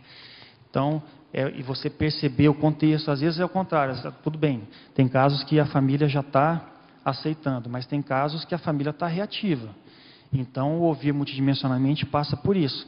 Você perceber, às vezes, nas entrelinhas, seria você perceber mais essa questão das energias, aí você vai envolver a questão da sinalética, a questão do acoplamento áurico. Então, ouvir multidimensionalmente, ele englobaria essas técnicas parapsíquicas, né, de acoplamento, de sinalética, assimilação, você tentar enxergar o holopensene energético daquele ambiente, ou depende daquela família também, o holopensene, a questão extrafísica, se você conseguir perceber também como é que está acontecendo. Pela história, às vezes você consegue inferir que tenha processo de assédio ali no meio, às vezes conversando com a família, conversando com o paciente. Então, acho que isso é o ouvir multidimensionalmente. E quando há necessidade de fazer esse serviço por telefone, como é que fica? Você fazer assistência por telefone? Não, fazer a comunicação da por otimização, da dessoma. Entendi. Não, do ponto de vista médico, do hospital, isso não é feito. Se isso já aconteceu, não deveria ser feito. Fizeram isso já com você? Não, acontece com... Da sua mãe? Pois então isso é incorreto, né? Na realidade, você tem que pedir a pessoa para ir no hospital, né? Até lembro, né? Fiz a admissão da sua mãe lá, coincidentemente, né? Mas isso seria uma ação incorreta, quer dizer, o certo é você chamar a família, porque tem a técnica de você conversar e passar esse tipo de notícia, de preferência, principalmente essa hora da dessoma, é você fazer essa conferência, ou essa conversa num lugar isolado, que você não vai ter interferência, de preferência todo mundo sentado, para você estar ali olhando nos olhos, de igual para igual, entendeu? Você passar a informação para a pessoa e você vai trabalhar aquelas reações ali. Não por telefone, né? Por telefone é meio esquisito. Eu não sei se você trabalha com...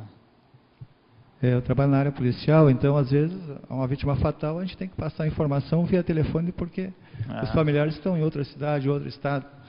Por isso que eu te fiz essa pergunta aí, se tem alguma maneira de fazer esse trabalho. O que eu pensaria, se eu tivesse que fazer isso, é que o Pensene e a energia, ela não tem a questão do tempo e da distância, né, a questão física. Então, com certeza, a hora que você vai passar essa informação, as mesmas coisas que você está vivenciando no local, passando cara a cara, por telefone, vai acontecer do mesmo jeito.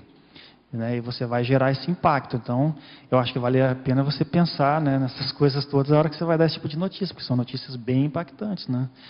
Eu acho que o contexto, para mim, não sei, né, se alguém quer falar e tem alguma opinião, mas eu pensaria que é mais ou menos a mesma linha, a diferença é que você não está ali cara a cara com a pessoa, mas a pessoa vai reagir, né, a pessoa, sei lá, ela provavelmente, com certeza, né, pelo menos todas notícias que eu tive que dar de dessoma, que a pessoa ficou até na UTI um tempo, mas foi um acidente, foi uma coisa súbita.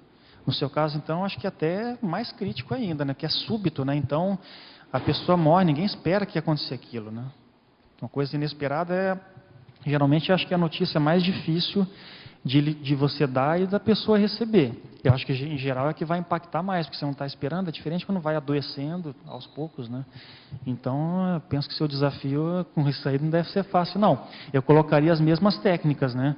Você vai dar notícia, mas você tem que lembrar que tem contexto. Ainda mais questão desse tipo aí, que, na minha opinião, não vai existir um acidente ou um trauma com arma de fogo, né, com tiro, facada, o que seja amparado, né, sempre tem assédio no meio. Essa é a visão as coisas que eu percebo dentro da UTI. Então você tem que estar atento o tempo todo, né, com a sua autodefesa energética, né, com a sua sustentabilidade, né, e usar essas técnicas aí. E a segunda seria a técnica da regra mnemônica, valor. É a quinta? Ah, sim. Isso aqui, no seu caso, você também não vai conseguir falando por telefone, né? Que isso aqui é uma técnica que, não tem jeito, porque você tem que estar no tete a tete ali com a família, né?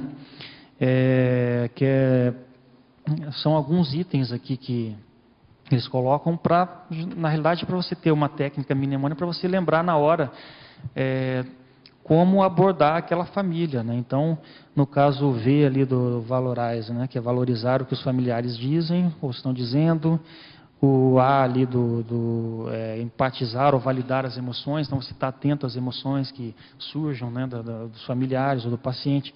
O L de listen, de você ouvir bastante a família, né, isso é até uma coisa das mais importantes, que você mais ouvir do que falar. Tem umas pesquisas que eles fizeram com familiares, os mais satisfeitos são aqueles em que o médico falou menos, a família falou mais, né, então o médico mais ouviu. Então, quanto mais habilidade de ouvir, mais satisfação dos familiares, dos pacientes. Quanto mais o próprio familiar ele consiga falar e colocar o que ele está sentindo, se expressar, né, fazer essa catarse. O de understand, que é você entender o paciente, né, como pessoa, você quer esse foco, não só o foco técnico, no caso da medicina, né, o foco de você, qual que é a doença que você tem, é o órgão tal, está afetando tal coisa, vou te dar tal medicamento, beleza. Não, então é você entrar no paciente, né, na questão de como é que ele é, como é que é a vida dele, os gostos, o processo emocional dele, então você abranger isso. E o E de você perguntar, você como assistente, você fazer perguntas ativamente também para você extrair informações. Então seria uma técnica para ajudar nesse tipo de entrevista, mas não sei, de repente, né, aqui... é que no seu caso é mais difícil, né? O tipo de informação que você lida não é muito... Até sei se funcionaria muito. Uma segunda pergunta, o que tu pensa sobre o caso, nesses casos aqui de acidente com vítima fatal, quando a gente faz de uma mentira branca, ou seja, não diz na verdade que a pessoa já dessomou.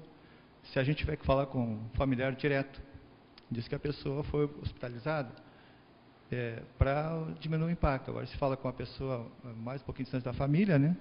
A gente já informa o que realmente aconteceu, mas quando fala diretamente o esposo, a esposa, um filho, geralmente a gente não fala o que realmente que a gente está vendo que ocorreu. A gente procura dar uma amenizada, né? Falar, olha, foi recolhido para o hospital, o estado não é bom. O que você acha sobre isso? Acho que tem que ver, individualmente, né? O ideal é que a gente consiga ser assertivo, mas assertivo tem o assertivo com 2 S's, né? Que é você ser... E tem o assertivo que é um assertivo com C, que não existe no dicionário, né? Que é você acertar, né? Sabe que eu implico demais com essa... O professor Valdo até brinca comigo, né? Porque eu implico com esse assertivo de 2 S's, porque eu acho ele meio humorista, no final das contas. Que é isso, ele não é do 100% do acerto, né? Você ser categórico, né? O assertivo com 2 S's, né? Então você... Sei lá, ó, ele morreu. Né? Você foi assertivo, né? Mas tem até uma frase aqui nesse livro do Cuidados Paliativos, que ele fala justamente com isso, né? Que a informação, você pode fazer uma analogia com a medicação. Então existe a hora, né? A via, né? Que modo que você vai dar, a dose, né? Então dependendo do caso, se você der uma dose muito baixa, ela não faz efeito, mas se você der uma dose alta demais, ela vai fazer mal, né? Então essa analogia é bem interessante, eu acho que com a informação tem isso.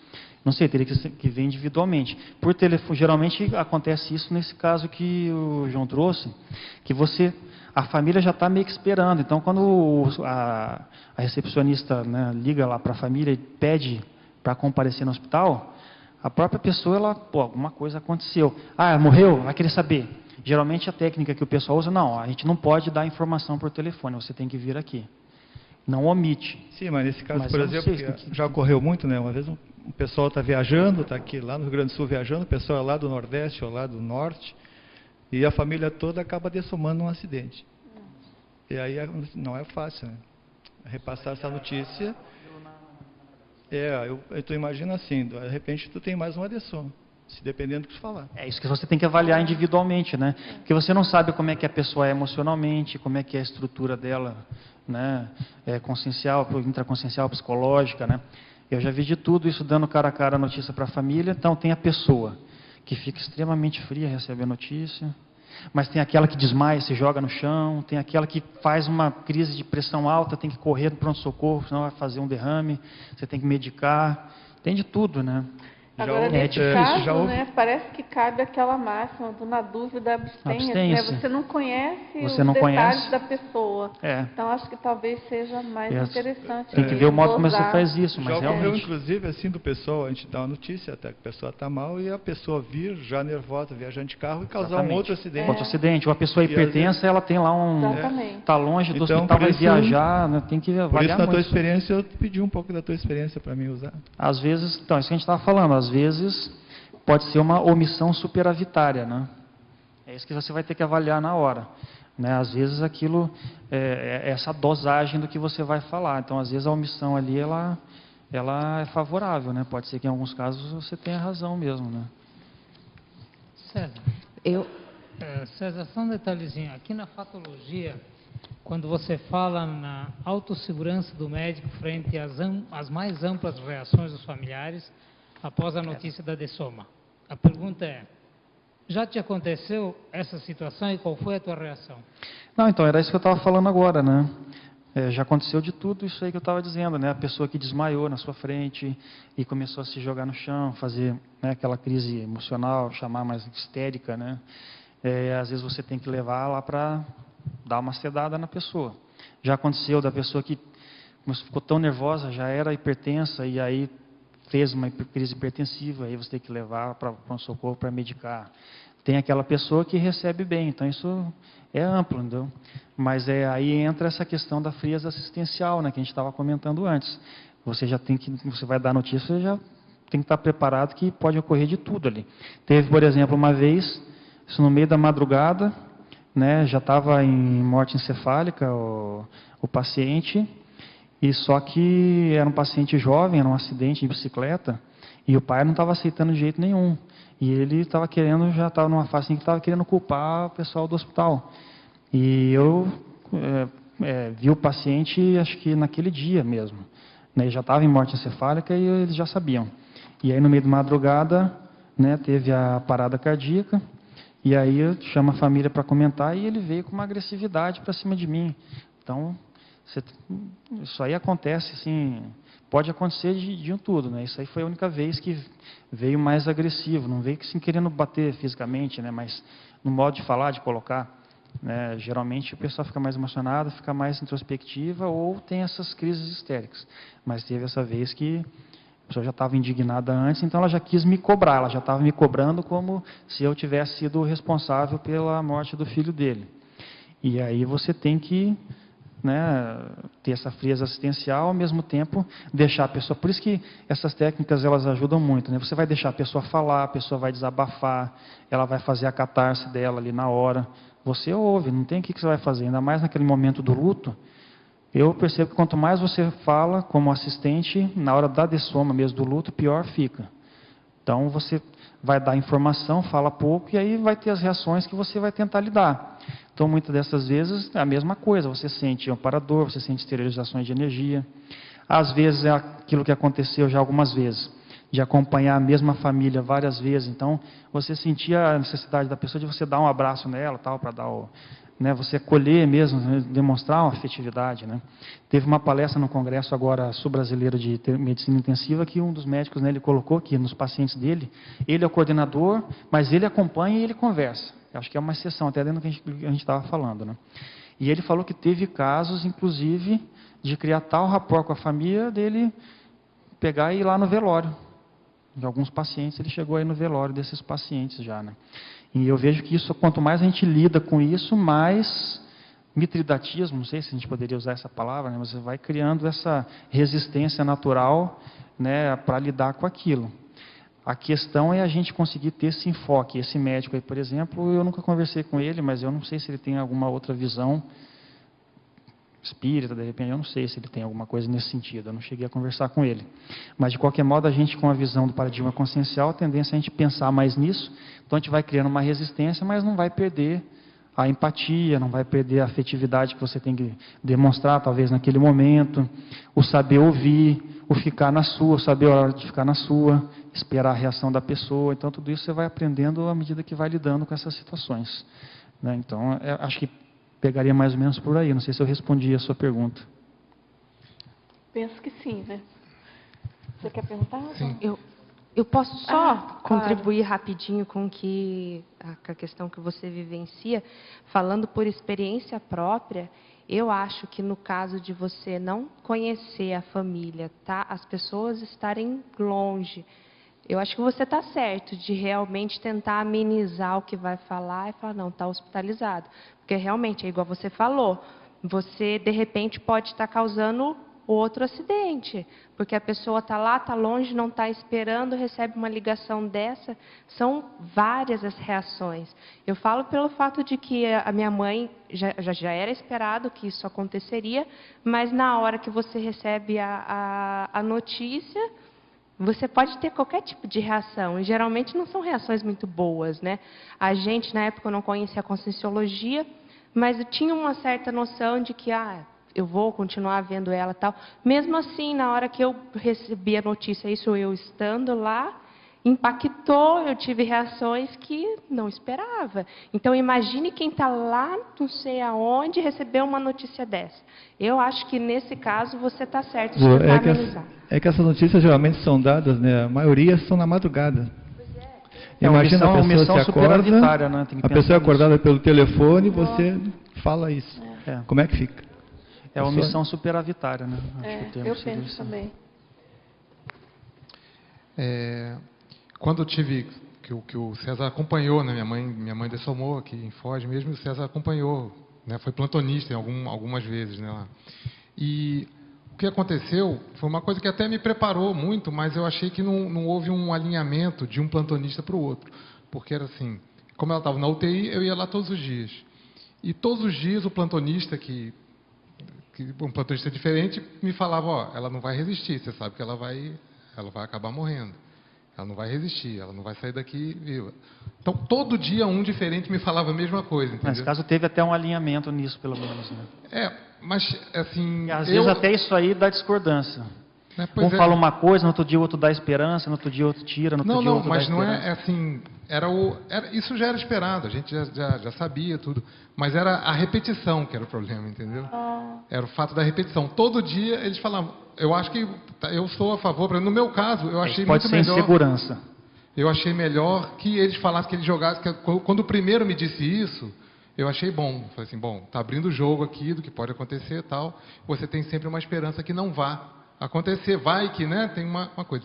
Mas todo dia eles falavam a mesma, todo dia um falava exatamente a mesma coisa, e eu não sei se ajudou ou não, sabe? Era até um pouco chato, entendeu? Porque eles vinham falar, vinham lá na visita, sabiam, aí todo dia vinham falar, ó, você sabe?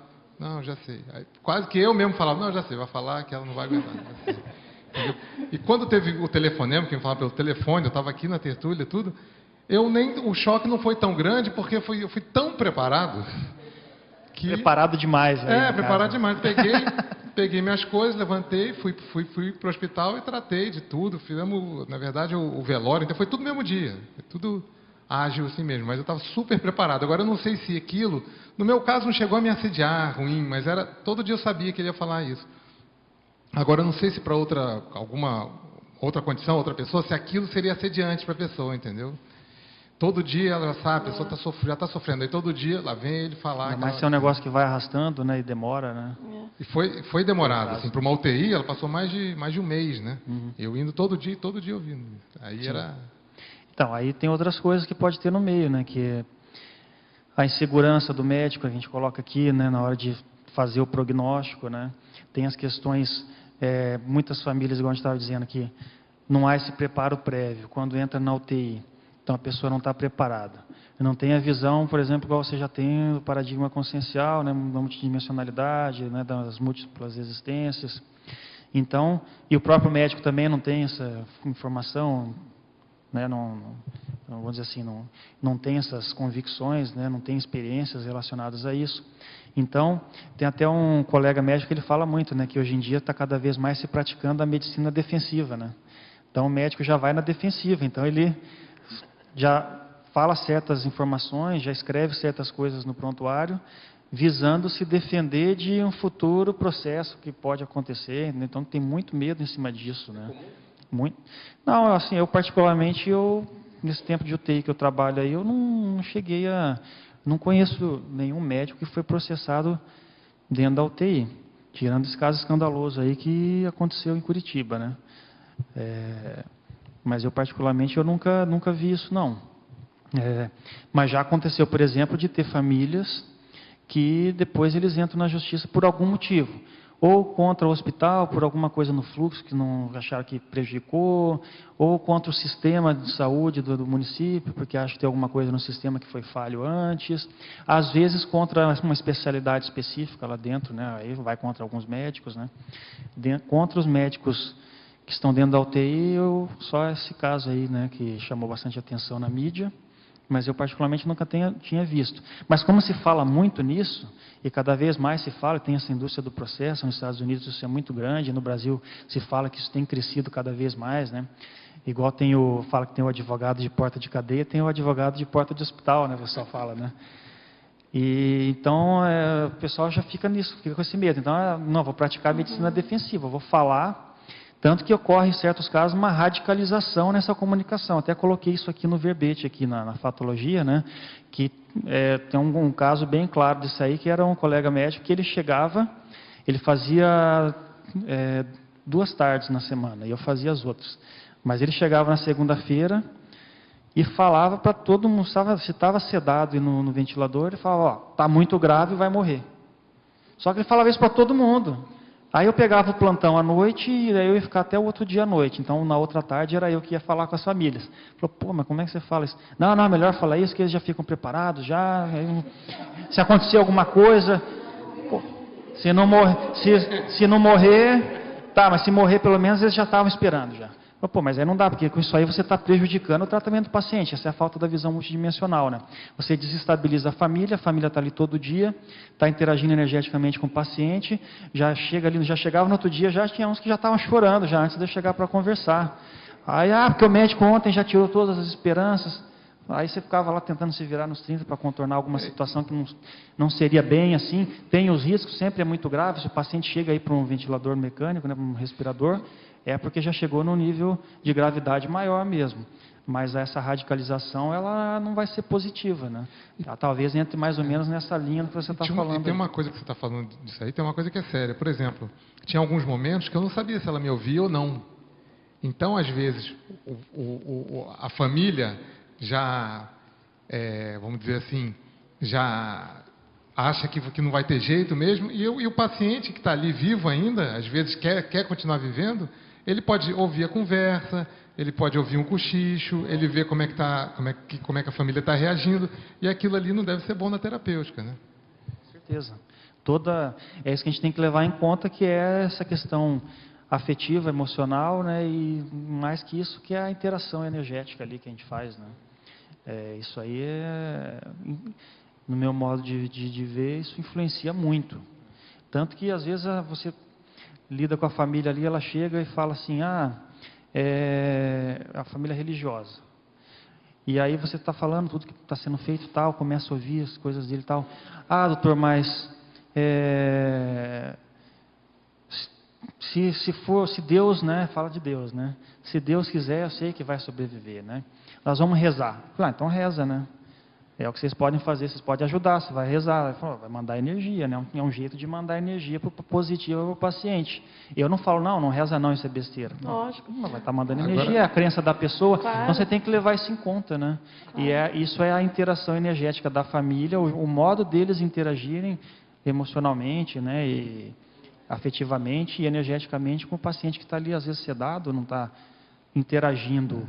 Mas de repente a sedação não está tão profunda, pode estar ouvindo. Está saindo do coma induzido, né? Você não sabe. Exatamente. Agora um filme, só para terminar, um filme que é recomendável para ver é o Escafandro e a Borboleta, que você vê pela parte da pessoa, né? Que ele fica totalmente paralisado, só o olho dele, ele só tem controle da pálpebra do olho. Sim. Né?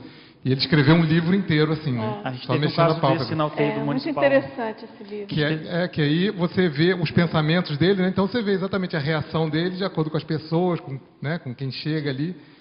E ele não... A gente teve um caso desse bem interessante aqui no Hospital Municipal, que era um paciente jovem, ele tinha 30 e poucos anos, e ele fez um AVC, né? Que é o derrame, que pega o tronco cerebral. Eu imagino que seja o caso desse cara aí. Eu me lembro de assistir o filme, eu acho que eles não especificam isso. E aí, realmente, a gente achava que ele ia ficar em coma e que, inclusive, não ia sobreviver, porque a maioria dos pacientes que acontece isso, eles morrem logo mesmo, né? Se não for pela própria complicação neurológica, ele faz alguma complicação, que ele fica o tempo todo imóvel, pega uma infecção. E aí o pessoal, não, aí não tem mais o que fazer, não tem mais o que fazer. Só que eu passava para olhar e observar, falei, eu acho que esse paciente aqui, ele está percebendo, né? E aí tirou a sedação e não acordava, mas não sei se eu mexia com ele, achava alguma coisa diferente. Até que lá pelas tantas, você mexia e ele abria os olhos. Só que aí o que acontece? Faz esse tipo de derrame, né? E o paciente ele fica, a gente chama de coma vigil, né? Então ele está com o olho aberto, mas ele não está percebendo as pessoas em volta, ele não está vendo o que está acontecendo, é um tipo de coma. A pessoa está em coma vigil. Eu acho que não, né? Aí foi feita a traqueostomia, aí eu falei, vamos ver se esse paciente, porque geralmente esses pacientes eles nem conseguem sair do ventilador muitas vezes. Só que a gente já tinha tido experiência com um paciente assim que tinha conseguido respirar espontaneamente um tempo. E aí uma vez eu cheguei para ele e fiz mais ou menos isso aí. Falei, se você estiver me escutando, pisca o olho forte. E o cara fazia assim, falei, esse cara está escutando. Que interessante, puxa. E ele só mexia os olhos. Depois a gente viu que vamos investir, ele está entendendo a gente. E a família vinha, a esposa, ele está me escutando. O pessoal falava, não, ele não escuta. Não, ele está me escutando, e batendo no pé. Até que a gente colocou ele para começar a respirar sem o aparelho. Ele conseguiu manter aquilo. Daqui a pouco ele começou a recuperar um pouco o movimento. Depois eu conversando com ele, aí saiu de alta.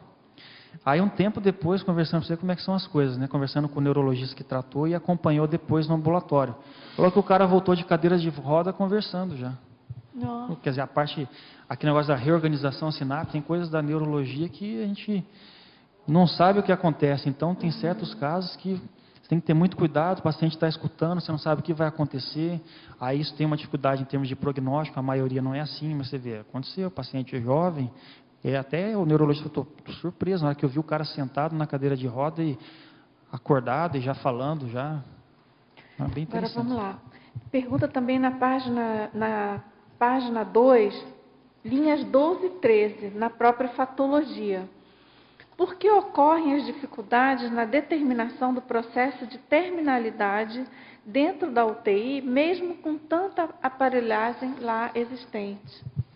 Porque a tecnologia ela não faz a avaliação do aspecto biopsicossocial do paciente e também, por um outro lado, ele mostra o que está acontecendo naquele momento, dá vários parâmetros, vários valores, mas é mais ou menos isso que a gente estava falando, né? Igual esse caso aí.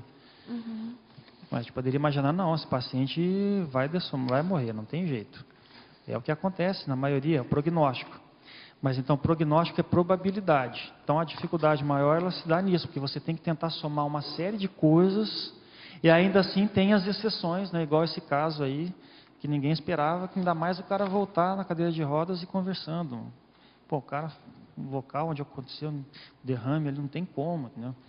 Então, assim, a dificuldade fica em torno disso, principalmente, né? Porque tem escalas, né? Tem uma série de escalas que você pode usar para fazer prognóstico, mas tudo é probabilidade, né? Então, na hora de você falar, não tem jeito mesmo, você vai estar determinando uma coisa que... E aí, mas será que não tem mesmo, né?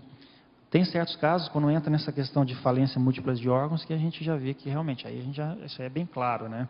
Mas antes disso, por mais que seja uma pessoa muito idosa, com comorbidades, ou que seja um jovem, né? Tem a questão da Você dá meritocracia, 100%, né? Da moratória. aí entra essa questão do Morex. Para mim, eu costumo falar isso, pensar isso, que o TI é um ambiente de Morex, nesses pacientes graves, né? Quando eles saem, para mim, isso define Morex mesmo, né? Agora, na página 2, em parafatologia, último item. A leitura energética da má intenção do familiar ou pessoa próxima interessado somente nos bens do paciente em estado grave. De que modo você vivencia essa leitura? Não interfere na sua relação com aquele familiar e, por consequência, com o paciente? Você poderia comentar? Não, na realidade, isso é uma coisa... Até acontece com certa frequência isso. Você vê que a família está ali, mas aí isso, quando é má intenção, não é tanto. Então, às vezes, a família está ali, não é que ela tenha má intenção. A pessoa, ela vem de um ambiente de pobreza. Aí o marido está idoso e ele recebe uma pensão. E aí ele tinha que assinar as coisas, ele tinha que... Tem a senha, os negócios, a pessoa não tem. Você vê que a pessoa vem ali, mas a primeira coisa que ela fala é isso. Entendi. Então você vê que ela está com essa preocupação, mas ela precisa, né? Uma necessidade. Acontece muito isso. E aí você tem que ver legalmente as vias disso, né?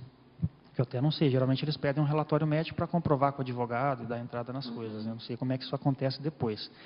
Mas já aconteceu o caso da pessoa vir, tá ali,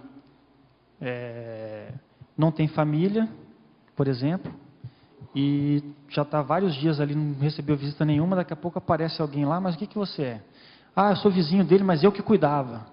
Ah, como assim você que cuidava, né? O que a gente sabe, a informação é que ele morava sozinho. Não, mas eu que cuidava, quando ele adoeceu, tal, inclusive eu estou cuidando da casa dele lá. Aí você já vê pela conversa da pessoa, você começa a perceber que a pessoa, o interesse dela é de estar próximo ali, né? Para poder se beneficiar de um possível processo depois em cima dos bens daquela pessoa. O que eu procuro fazer na hora ali para lidar com isso, eu acho que eu não procuro entrar muito nesse mérito dessa má intenção da pessoa, porque a minha preocupação está mais com o paciente. Mas geralmente você já vê que a pessoa não está interessada, você já, assim, vê se tem uma abertura para abordar alguma coisa, mas geralmente às vezes que aconteceu isso não tinha, a pessoa só estava interessada naquilo. Geralmente eu já corto, né, já reduzo a conversa, a pessoa não está interessada na assistência, você está vendo aquilo e passa para o próximo. Não fico reativo com a pessoa, nunca aconteceu de eu reagir com a pessoa ali na hora, né? É mais nesse sentido de, bom, já que ela não tem o interesse, então não vamos perder tempo com essa pessoa, ela está aqui só para sugar, né? Não está aqui para ajudar, não está aqui para somar nada para o paciente, né? Mais ou menos nesse César, sentido. nós temos ainda algumas perguntas, vamos tentar dar uma sintetizada aí dentro do possível. Na página 2 também, para patologia, você traz a interferência energética mútua entre profissionais, pacientes e familiares e a desassimilação simpática das energias. Como você lida com essa interferência e depois com sua desassimilação? Você se encontra frequentemente em ressaca? Como funciona na prática? O principal é você estar atento, resumindo, né? É você estar atento ao campo energético, né, do ambiente, do local, das pessoas, da família, do paciente, dos pacientes como um todo, igual a gente citou aqui agora há pouco, né? E procurar estar lúcido para isso, para fazer desassim. Como o plantonista ele tem um local reservado para ficar quando ele precisa, geralmente eu uso muito isso para ir fazendo desassimilação. Outra coisa que me ajuda muito para não ter essas ressacas é que eu saio do plantão e já vou para casa para fazer TENEPS. É meu horário de TENEPS, que pego o horário das 6 às 9 ali, que é o horário que eu das 18 às 21, né? Então eu saio geralmente 19, 19h30 e já vou fazer TENEPS. Isso ajuda muito, né? Porque daí você já encaminha, né? Recentemente tive um caso, fiquei com uma assimilação, isso foi depois da visita, tinha vários pacientes com conversas críticas, fiquei com um sintoma físico, achei que não, eu tenho que tomar algum remédio, mas cheguei em casa, não, vou fazer TENEPS. Fui fazer TENEPS, depois da TENEPS sumiu aquilo. Então, ou foi alguma assimilação ou alguma escagem, eu não consegui definir isso. Mas às vezes acontece, dependendo do plantão, está muito corrido, muito agitado. Você não consegue focar a multidimensionalidade durante o processo do plantão, de sair algumas vezes assimilado dali. Geralmente o que me pega mais é dor de cabeça, o que acontece mais. Mas assim, a TENEPS ajuda muito, esse negócio de sair para a TENEPS, você acaba encaminhando que tem, né? E esse negócio de usar o quarto ali para fazer desassim, né? Certo. Agora, em fatologia, na página 2, final da segunda linha.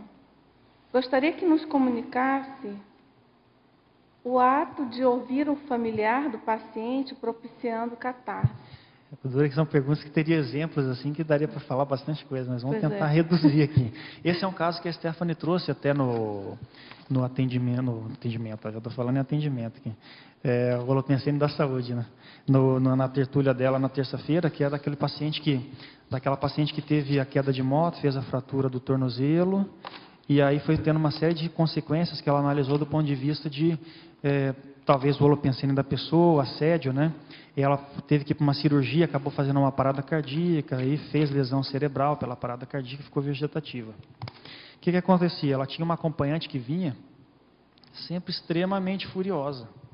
Brigava com todo mundo, gritava, xingava o hospital, xingava os médicos, os ortopedistas, xingava os anestesistas e falava que ia processar.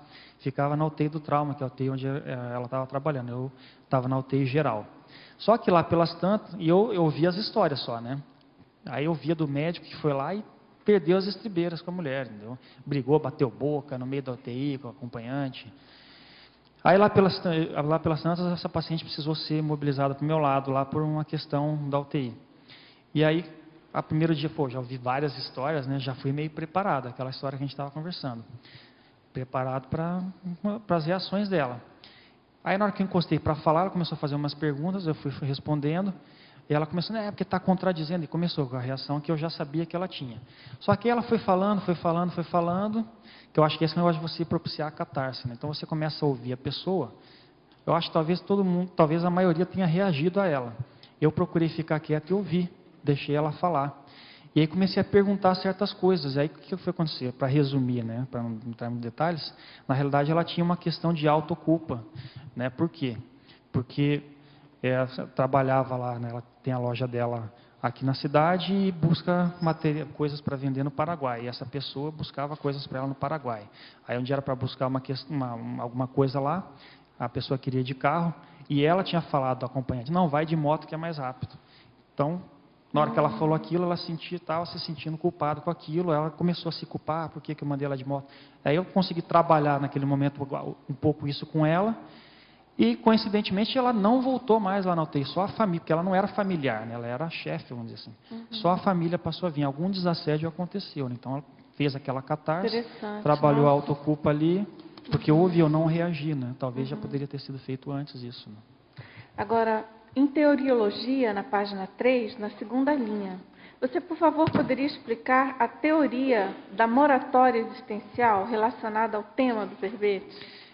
Isso que a gente comentou agora há pouco, né? Que para mim eu penso que o ambiente de UTI, nesse espaço, porque tem paciente que vai para a UTI só para passar ali um pós-operatório.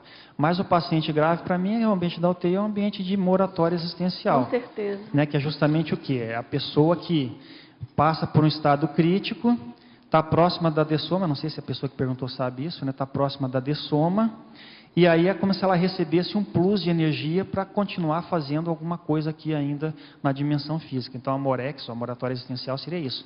Você está próximo da dessoma, mas por algum motivo você precisa ainda ficar vivo para resolver alguma coisa. Então recebe um plus energético ali dos amparadores para poder estar fazendo o que precisa ser feito.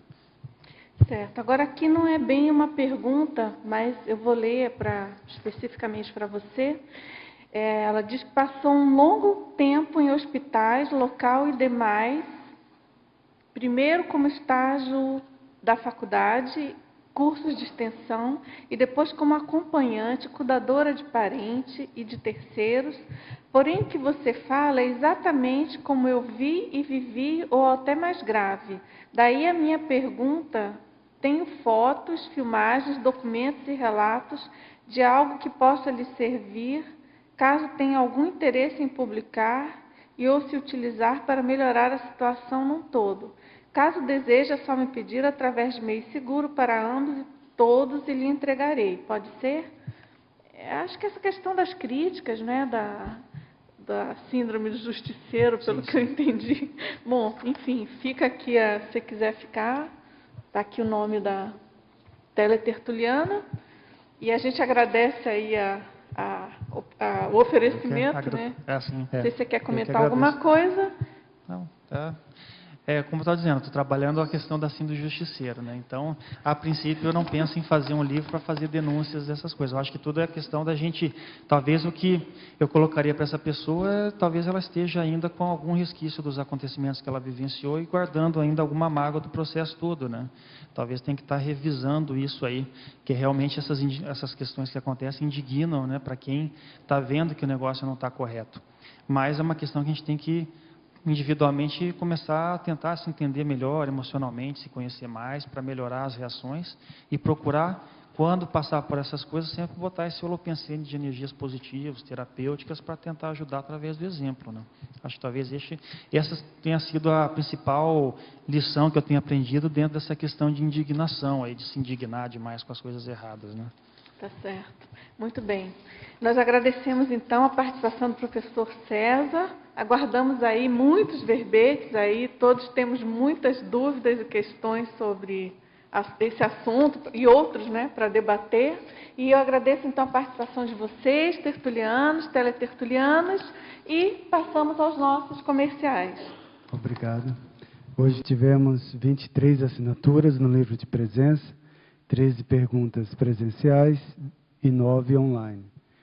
Temos o recado do João Paulo sobre o Consim Cobaia Seriexológico e a Giovânia sobre o Congresso da Longevitar.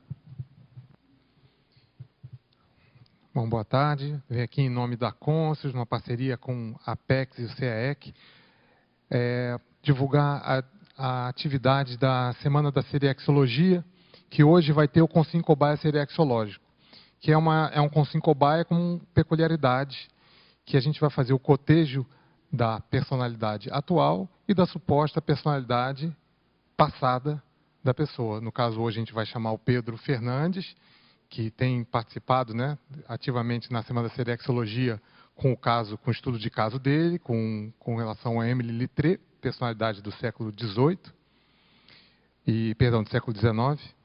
E hoje a gente vai conduzir esse Consim Cobaia com conscienciômetras, com o Pedro Fernandes, com a biógrafa especializada na personalidade do Emily Littré, francês, lexicólogo, médico, político. Foi uma personalidade muito importante na França e na Europa. E o evento vai ocorrer hoje, a partir das 19 horas, 7 da noite, lá no auditório do CAEC. Então, essa oficina é independente do fórum, você pode participar só dessa atividade. Então, é só fazer as inscrições aqui na recepção do CAEC e participar do evento. Então, repetindo, Consim Cobaia Seriexológico, com o Pedro Fernandes, falando da personalidade do Emily Littré, a gente vai fazer um cotejo, passando o conscienciograma em atualmente, e no que a gente tem de registro e através da biógrafa, no outro, que viveu no século XIX. Vai ser hoje, a partir das 19 horas, 7 da noite, e as inscrições são no CAEC. Obrigado.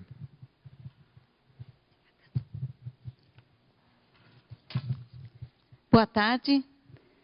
A Longevitar convida a todos para o 4º encontro sobre a longevidade, que acontecerá juntamente com o 1º Congresso Internacional da Brunat. O tema é o envelhecimento humano no contexto global, cenários e desafios. O evento acontecerá de dia 29 de setembro a 2 de outubro, das 9 às 18, no Hotel Golden Tulip, no centro de Foz do Iguaçu. As inscrições para o congresso podem ser realizadas no site www.forum.ncti.com.br. Participação da Longevitar será no dia 30 de 9, das 9 às 10h30, com os moderadores Marcelo Pasculin, que vai falar sobre relatos de experiências de estudantes das UNATs, Ricardo Antônio Correia, Educação Financeira. Ainda no dia 30, das 11 às 12h30, teremos a palestra com a Cristina Ribeiro, Inclusão da Geriatria e Gerontologia nas IES.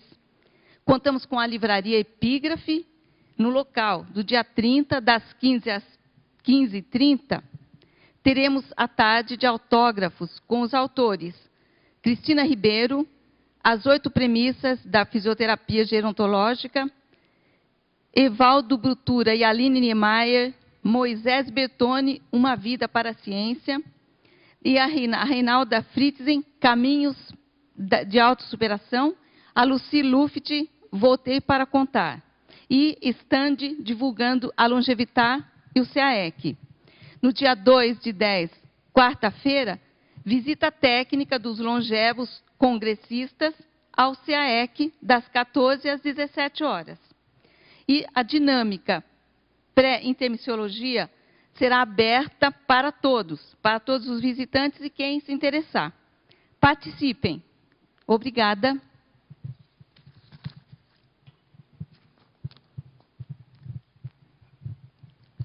Para amanhã teremos o verbete Direção Defensiva. A especialidade é profilaxiologia e a autoria do professor Mário Rosa. Obrigado pela presença de todos e até amanhã.